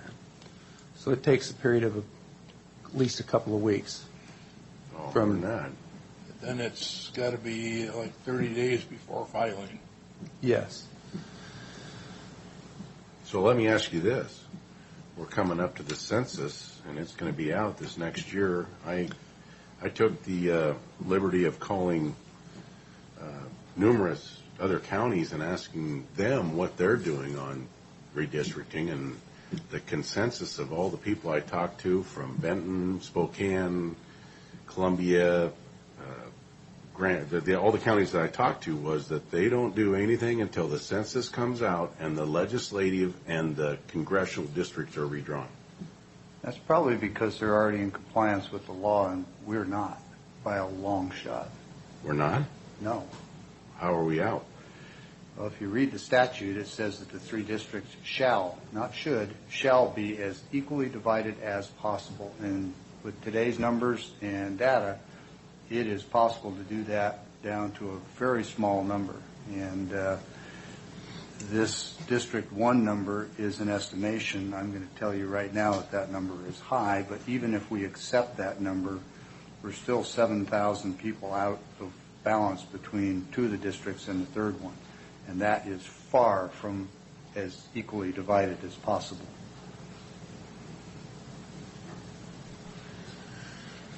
I don't know how soon after. You won't get the census data for a year after the 2021 at the earliest, probably.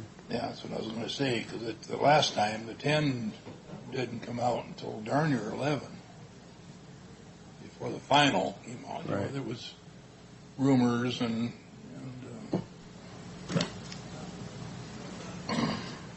Well, seeing that we have our auditor in the room and that he is responsible for elections, I was wondering if he had any input on this as to his thoughts.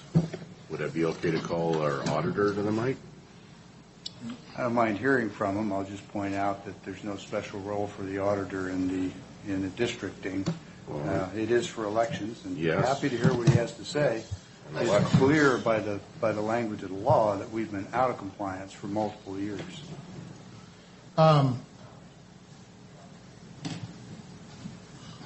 There is actually no compliance element of it. So I don't, you said that right as I sat down, so that's why that's stuck in my head. What do you mean there's no compliance? Well, it's that. You don't think the law says that they shall be as equally divided as possible? I can show you I'm not those here to words. refute actual words. What Well, I you just would, did. You sat down and you said there's no compliance. And I'm No, telling you there is. So let me finish my thought then. I'm sorry. I didn't mean to have it go that direction. What I mean is the numbers that we're looking at, when you take what are the estimates, and you... Matt, excuse me, these numbers, Keith, where did you derive these numbers from? Those are the numbers that we just got last week from the state. They're the ones that are responsible for providing us those by precinct. How do the they estimated total populations? How do they arrive at these numbers?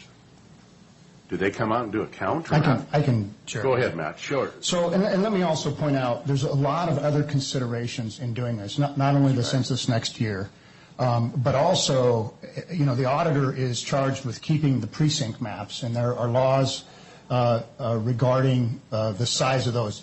The commissioners work with population, and the auditor in the precincting maps works with registered voters. And might I add that when I talk to these other counties, their boards work with the auditor on this process. Well, and I would hope, I'm sure we can work together. I mean, you're listening to me now, so I think it's important to just understand the numbers and not, I get the desire to want to be compliant, but I think a full understanding and just quite frankly a relaxed discussion around what we're looking at and why we're looking at it.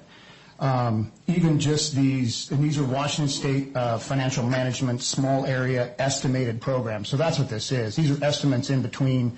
There's, estimates made of population in between censuses. And that's why the census is so important and moving around that is critical. One of the things I would point out is, as is true in any statistical situation, it points out in here that the error for areas that are 1,000 in population may range from 5 to 15%, and then it says variances in smaller areas could be potentially higher.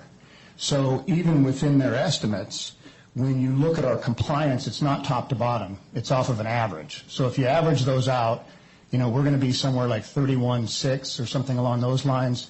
Then you're Okay. Let me just be clear. I disagree with that based on my conversations with the state. You don't take all three districts and average them out. You do the distinction between the highest and the lowest according to OFM and other state agencies. Just want to be on the record about that because that's been brought up before. Because the law says that the three shall be as evenly divided as possible. Correct. So it's the disparity in voter voice, and therefore it's the delta between the biggest and the smallest, not the average. Clearly, I would not argue that there is, if you wanted to make that argument, you can. Sure. But statistically speaking, if the target is equal, then the gain or loss between anyone's position is to the equal point. And so that's why, that is critical to understand. That I agree with. But again, we have to realize these are estimates.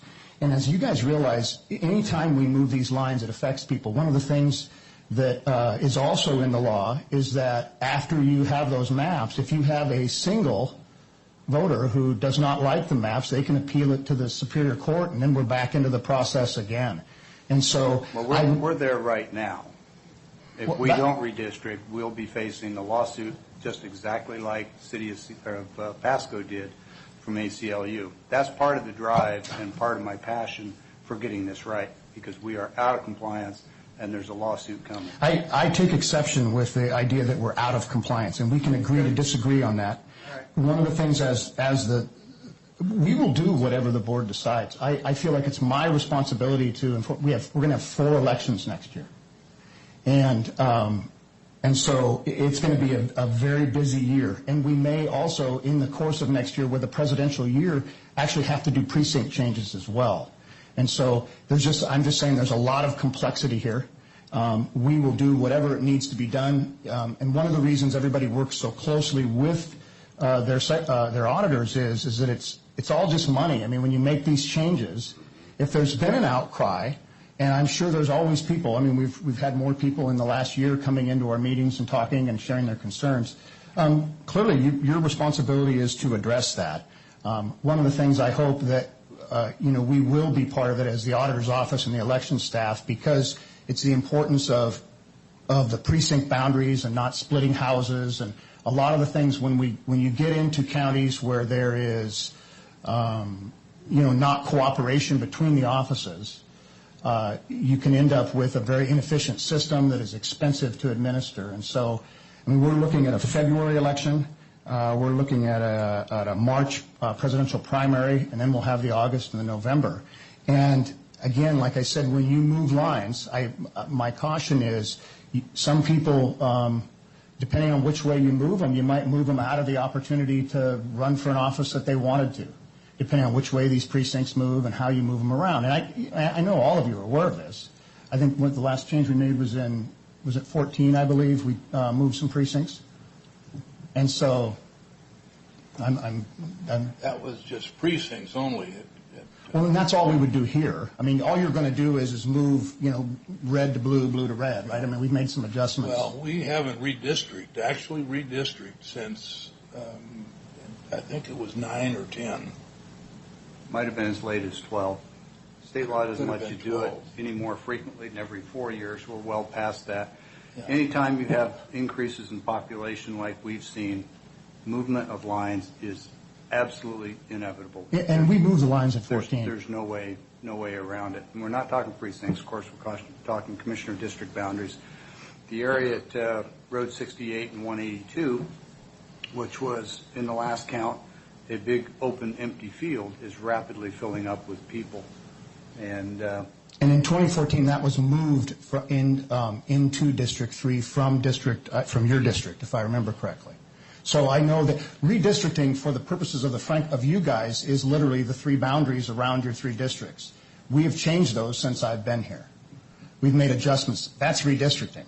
Well, this board has changed them, yes. Right. We as a county, which there are, yeah. So District 3, shown in blue, is the largest by population, and adding an empty field there at Road 68 was not a problem then. I'm just illustrating that population growth and shifts drive a necessary change in boundary lines. And whether that gets included in District 1 or not isn't something that I'm losing sleep over.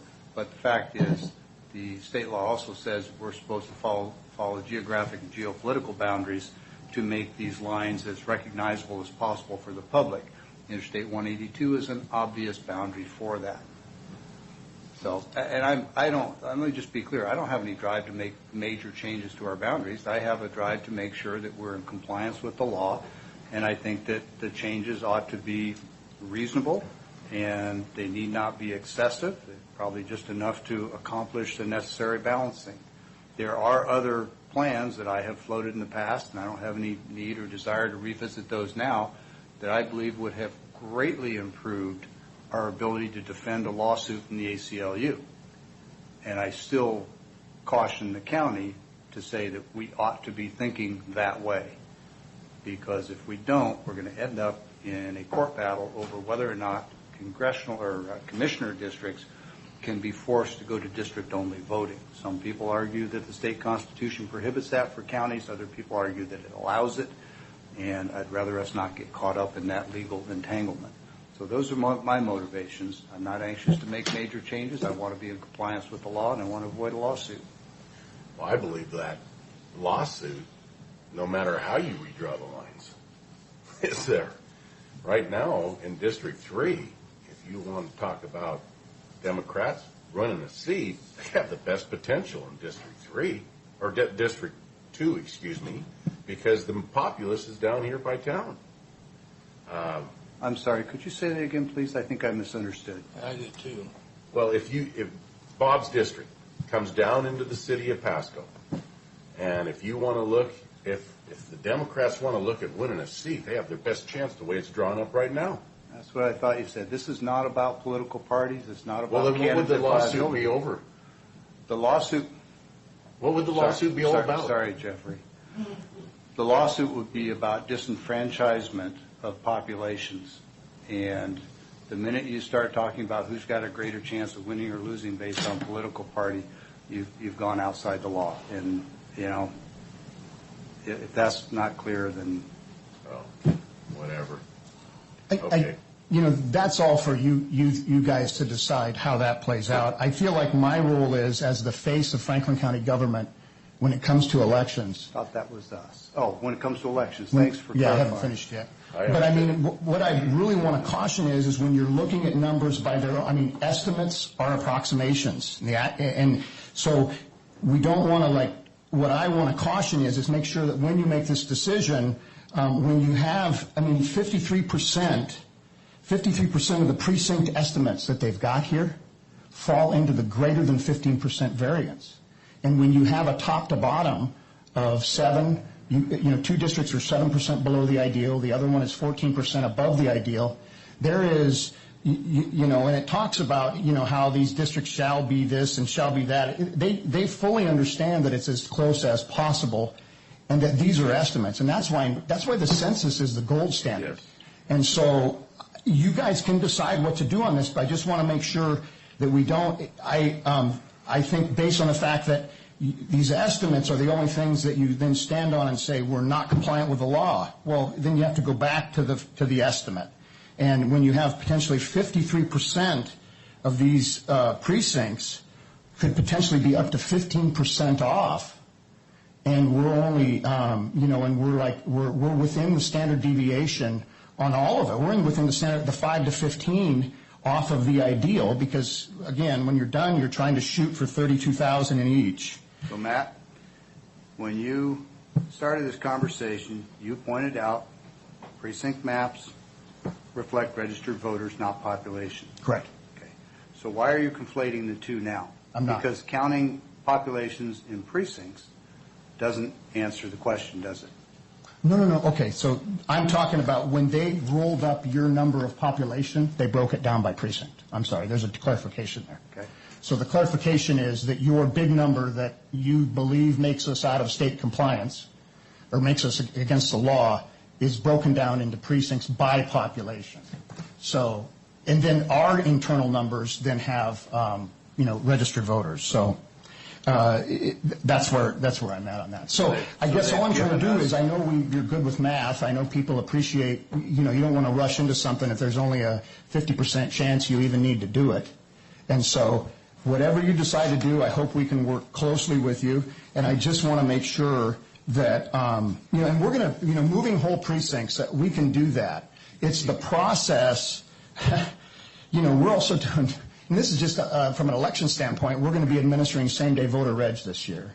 And so, you know, that's going to be an interesting thing going into 2020 and the political environment we find ourselves in. And the question is, at least for me, this is just my opinion now as this, is when you're running a process like elections, barring some kind of an ongoing huge outcry, are we truly with these maps disenfranchising people?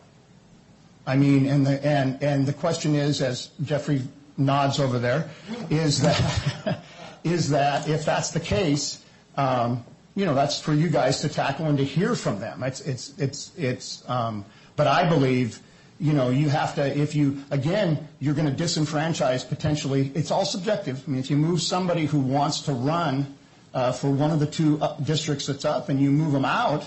So I'm going to ask you to stop making that reference, because this is not about who wants to run, who is running, what party they belong to. That's utterly inappropriate to base this conversation on that. No, I'm not talking. Let me finish. This is based on complying with the law to have 3 districts as evenly divided as possible. Right. Okay? Right. We should have done this a couple of years ago, but for some political, I'll say malfeasance and misfeasance. If anybody wants to challenge me on that, we can have that public debate because there's good evidence. But let's set that aside for now and just point out that the law says divide it as evenly as possible. The law does not anticipate that you have a body count by individual. It uses estimations. I get that. But then when you pile estimation on top of estimation, you get further and further away from it. If we wait for the census data to come out, a year or more after the census's data is done, we're going to be 3 years out from where we are now. We need to be redistricting now and again after the census comes out. That's what should be done. But you had to wait 4 years. You do. And that'll be about 4 years between now and when we get good census data. But I think there's some confusion there. I think you have to do it after the census. I don't know that 4 years even comes into effect. So if you do it now, I think you'll stop. My interpretation, you have to ask the PA, I believe my interpretation is you're going to have to do it after the hard count. Keith, is there anything that you're aware of in the statute that requires it after the census? If it's in there, I don't recall RCW seeing says it, within 45 days after receipt of federal census information, commission established in RCW 44 shall forward the census information to each county, and no later than 8 months after its receipt of federal census data, the governing body of the municipal corporation shall prepare a plan for redistricting. We're doing it no matter what. If. It doesn't say if necessary. It says they shall. It says they shall. Okay. All right. Fair enough. And again, my bringing up has nothing to do with you're not hearing what I'm saying. I'm talking about individuals and the idea that the whole premise of this is what you're saying is we're going to get sued, we're going to break the law, and what I'm trying to say is individuals. It doesn't matter their party. None of that matters. What matters is they become as sure as any one of these people you move as voters or citizens even. I'm not even sure the status of that. I'm not here to debate the law, really. Really what this discussion is about is what are we trying to achieve, what's at stake, and how are you determining, how valid that is. And again, what all I'm trying to say is I just want to make sure that, especially as these estimates we're in the 9th year. So these are actually the weakest estimates of all. So, and you're going to do it for sure as soon as these numbers come back the year after. Not if we do it now, we can't. I don't know if I think this law supersedes the other doing it all the time, but I'm not a lawyer, but that's my understanding of it. And that's really what we're down to. It's not a matter of you've got the word or I've got the word. The question is, based on the variables that we have and what's going to happen in this, no matter what, next year is going to be a very interesting year for everybody involved. And the question is, for me, as whether I stand there or stand here and we just have an open discussion about what you gentlemen should do in this process, is this worth the effort and the time that it's going to take to hold these public meetings based on, this data? And that's for you guys to decide. But it may actually have to happen again if, in the interim too, if again there's other laws, again it's the precincts that I was talking about, the register boards. You could do this, and then we could end up having changed precincts as people register in 20. And then when we're out of compliance there, we may have to comply in that process too. So, it's really, I just want you to understand that's. Well, you keep bringing up precincts, and precincts don't drive this process, this population. No matter what the precincts say, as you've already pointed out, those are registered voters. And we're not. No, the WAC requires, though, that once we reach a certain amount, we are forced then to do it there as well based on that data. We're registered voters, your population. So you could be doing yours, and we could still have to do ours. And I'm just trying to tell you, there is several of them. We have 3 that are in question that are, I think, right around 1,200. Yeah, so, you're going that's to have to do it regardless, given the amount of growth that's happening in various parts of the city. Well, actually, I can give you guys the map as far as where those 3 that are at 12. Look, they're not there yet. I'm trying to let you know your variables that are out there. So. Yeah.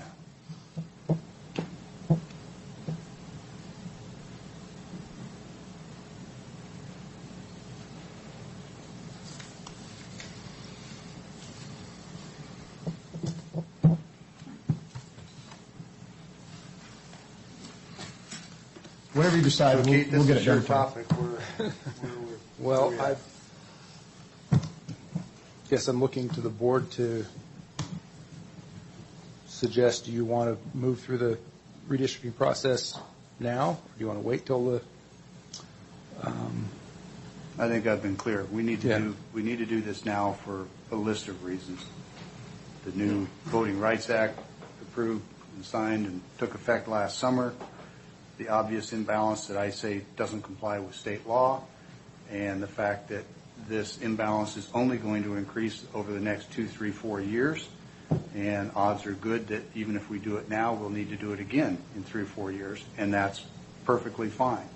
The fact that there's some work and it's a busy year, sorry, too bad.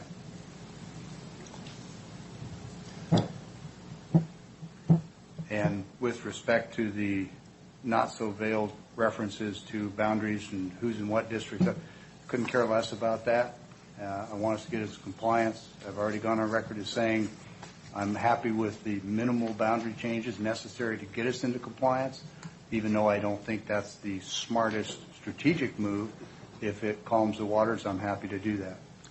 Well, and that's probably the significant question I want answered today is if you do decide to go forward with a redistricting plan, just looking at this map and where we all know growth is taking place, rather than a wholesale redrawing of this map of the 3 districts, do you, in general, look at shaving off at the edges these areas that, for example, that precinct right there that we know has a lot of growth in it, as Commissioner Peck mentioned, but it is south of the freeway.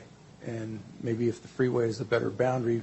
Well, I think in this case the issue is boundary, but even more than boundary is that the population above the freeway is the one that is largest and out of balance. So anything we can do to take away from that and give to another helps solve the problem. If it's inside the geographic boundaries, that's a plus. Which I realize what you're saying. Yeah, but what I'm asking is the effect of balancing the population is the higher priority than the boundary. In this case, it does both.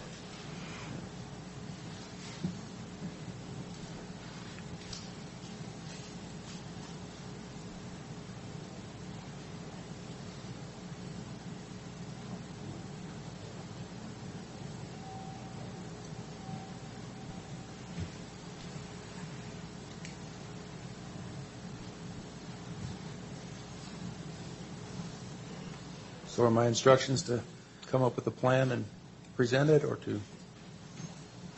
Well, let's just say if you start that plan right now, you got to advertise it. Coming up on the holidays. It would be end of January probably before we could get this completed. And I think the room's going to be full of people because with the election year coming up, they really don't want to see changes. I got to ask a question. Where and who has objected from the public so far? I mean, we got to have some people that are upset about this and want to change. Have we had any? Well, I guess I have not heard of an objection. However, with the district commissioner races coming up, I would imagine that candidates are looking at boundary lines, and those that are interested in running want to know which district they're in. And so if you want to make a change, the earlier, the better. I mean, the filing period's not until the spring, but I'm sure candidates are considering their options now. I would just suggest that the threshold is not how many people have complained, but whether or not we're in compliance with the state statutes of Washington. Yeah. Hello? I don't think the majority of the people know that it's out of position. I ask people on an occasional basis, just out of curiosity, what county they live in, and probably a third of the time I get a city name. I don't even know what county, and I don't mean to disparage anybody. I'm just suggesting that if there isn't a high level of awareness as to what county you reside in, I doubt there's a high level of awareness of exactly where the 3 commissioner district boundaries lie. Ergo, you're not going to get a lot of complaints. Doesn't mean that we don't have an obligation to make it right. And the fact that it may be burdensome, sorry, we don't get to pick and choose the laws. And in this case, I don't think it takes much adjustment. And to my knowledge, it wouldn't impact any of the people that at least I'm aware of who have contemplated running for one or more county commissioner positions.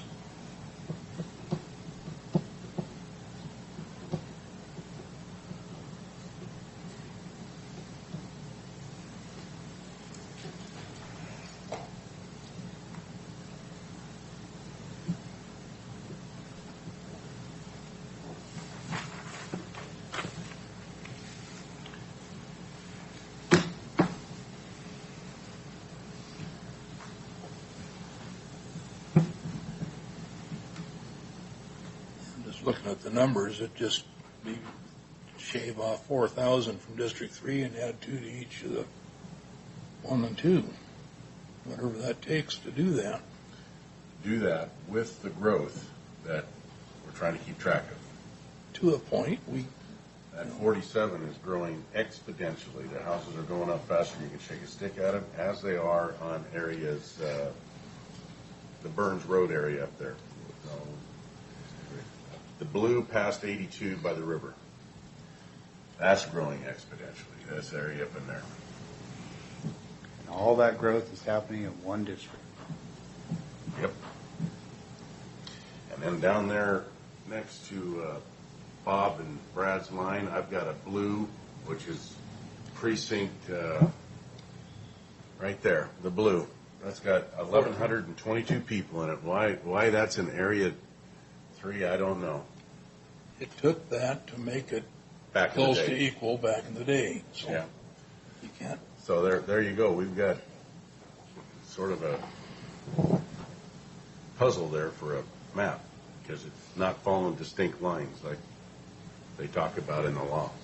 You'll probably find that if you take the one you just referenced and put it into District 2 and take 47 and put it into District 1, it gets you a long ways toward balancing things. Well, right now, District 47, if you want to know those numbers, only has a 203 populace. That area there, I believe, is precinct 014. It has 1,122. That would get Bob up to 30,411, and yours would only be 29, and so we'd still be out of compliance until the growth occurred in 47. Mine would still be 29. Did you add the 29,576? Huh? So 47, as you just pointed out, 203 is growing at a high rate of speed. Yep. New houses almost daily. That entire area is going to fill in. Yep.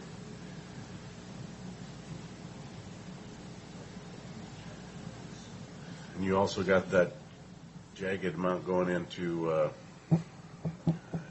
Bob's district of yours. So, I mean, distinct lines I would think would be nice straight lines, but we don't have that right now because come down 20th. Yeah. And then push that little piece maybe. That would require a precinct change to do that one, but move that one.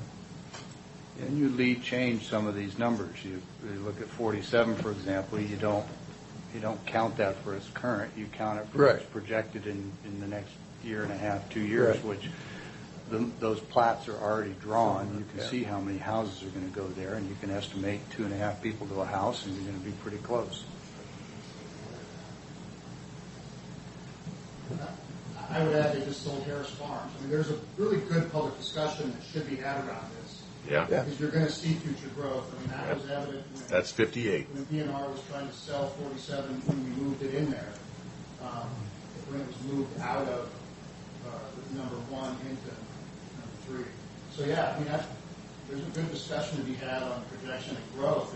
It's just it's a time-consuming process, and we want to make sure we do it and give people the opportunity for Jeffrey to bring his bustle of people. Oh my God. I'm having fun with it, but I think it's a pretty robust discussion to have. We're going to look out, but again, we're going to redo it. I think we're redoing it in the census. So. I've been calling for this since midsummer, actually, even before that. So we're either going to do it this time, or we're going to have a very public discussion about it.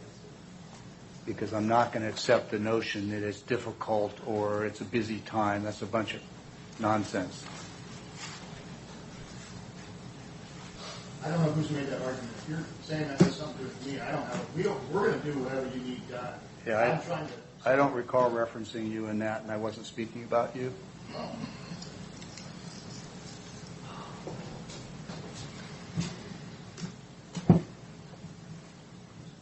Okay. Good discussion.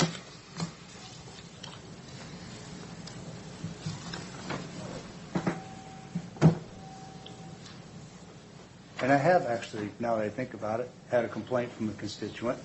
I expect he'll participate in the public discussion. It's our former commissioner, Mr. Miller. Look forward to his thoughts.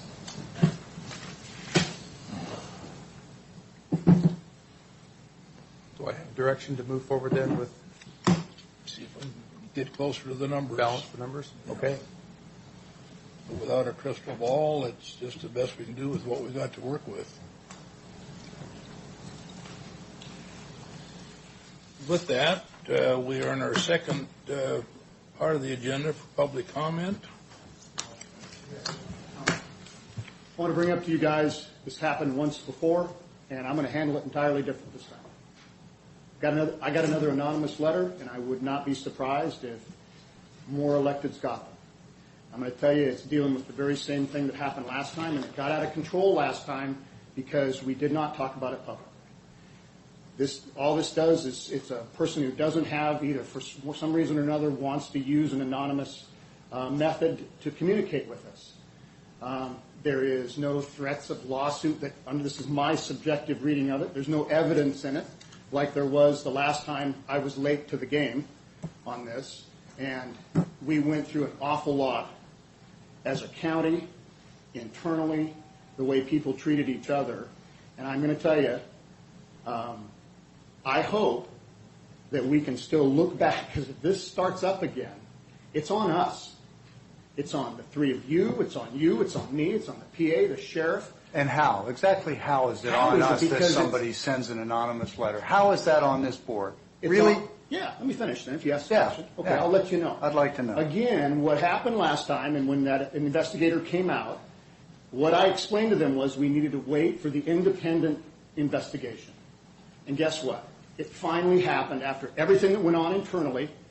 Now they've written this letter, and it's got whatever in it. Quite frankly, I wish they would just come out and ask for what they want. But I'm just going to tell you, as these things come up, it's a public document. There's nothing in it that doesn't make it a public document. Well, great. I'd like a copy right after the meeting. Who's it addressed to? It's addressed to me. Okay. Great. I wouldn't be surprised. Let me ask you very directly. Have you received one? No. You haven't received one? No. I received one. You did? Yes. There you go. I mean, I haven't checked my mail today, but up until this point, no. So my point is, the only reason I'm even bringing this up, because I get letters all the time on other districts and all kinds of stuff that aren't directly related to the county. We went through a lot as a county dealing with this, and this is dealing with the same subject. And so at the end of the day is, they're still not happy with our transparency. That's basically how I would summarize, what's in it. Beyond that, it's not worth going into the individual. They can come and do their own individual stuff. What this tells me as an auditor, as a public representative, is when someone's dredging this stuff up and taking the amount of time it took to compile the articles and make the comments and what it creates in our work environment internally, trying to figure out who's playing politics. Every one of you had me wrong on that. I had nothing to do with it. A letter showed up, and all I wanted was an independent investigation. It finally happened. Quite frankly, we've never gone over it publicly and tried to learn from it and made changes from it. I would still welcome that so I can stop getting these, because I really don't. For me, I look at this, and it took me 4 days before I even bothered to read it, because all the other ones that come, you read them, and it's like, until I received that, there was a time card in one of them. Then I'm required by law, guys, when they make it, this is just anonymous. There's nothing to turn in here. But we're required by law when someone makes a suggestion of malfeasance or anything else, we have to report it. So anyway, I'm free to talk to you. If you'd like a copy, I'll make you one right now. I received it on the 2nd. I'll make one for all three of you so you can cross-check them. Because, by the way, we should work together on that in case these letters are different. We should coalesce them all in one place and work as a team to try to figure out, because at the end of the day, it's like junk mail if we don't, Well, what took me on that letter that I received, I don't know if yours is the same or not, but it was plural. It was we. So there's more than one. And again, they should come in. A lot of people have been coming to the mic. I'm just telling you, when I get these, I'm going to come to the mic every time and just get it on the public record. So we keep this open. There's really there's no there then. So thank you. I don't have anything as exciting as what he has, but I, Jeffrey Aaron Robinson, resident of Precinct 28 in District 1, do hereby formally let you know that I am complaining about those districts. I do not think they are drawn correctly. I do not think they are in compliance with the law. I do worry about a lawsuit. There, you've now had a member of the public. He's had yet another constituent. And yes, if I have to reassign every aspect of my life, I am here for you during this. We will get through this together. And also, Clint, I hate to break it to you, no Democrats likely to win in Franklin right now. We don't have the voting numbers. If that changes, you got a data path. Please tell me, brother. I am all there for that. But, I just wanted to get that out there. Thanks, Jeff. Not a problem. No, I just want to be on the record as saying that the comments from Mr. Beaton a few minutes ago, if not literally, certainly in a highly suggestive way, suggested that a letter of complaint from I or we or however many people are pretending to be authors of said letter somehow is a reflection on the performance of Franklin County government as a whole, all the electeds, all the employees. It's just not. It is not unusual in the corporate world to have people who are either legitimate whistleblowers who have legitimate concerns or people who are just simply trying to cause trouble within the ranks. And we don't know which variety this letter is, but to suggest that somehow it represents or reflects the failure of the county and its leadership and its elected officials is just more nonsense. And when we get stuff like this, it is appropriate to put it in the hands of investigators, and oftentimes appropriate to do that before you waive it publicly to protect the investigative process and let investigators find out if there is merit to it. And if there is merit to it, then deal with it, and at that point, deal with it in a transparent and public way. If anyone's ever had any hand in any investigation realizes that going out and grandstanding publicly about such things prematurely cripples the ability of those people to actually find out what the truth is behind them. It's my point of view. I'm sure some will disagree, but it's not a reflection on the county of what one person claiming to be we or anything else sends off an anonymous letter. And Keith, just for the future, we might want to check state statutes and see if there is something beyond the whistleblower statutes in the way of a position that is an ombudsman or what in the military used to call an IG, an inspector general, where somebody could go and lobby concerns and complaints in a constructive, protected manner. Carly would probably know better about that, but I'd caution us against overreacting to anonymous letters, because when we do, I think it begets more the attention that we give them. Yep. We have to take them seriously. We have to investigate them, but I don't think we make a big public display out of it because we just entice more of that behavior. Anything else for the good of the board? We are adjourned. Thank you.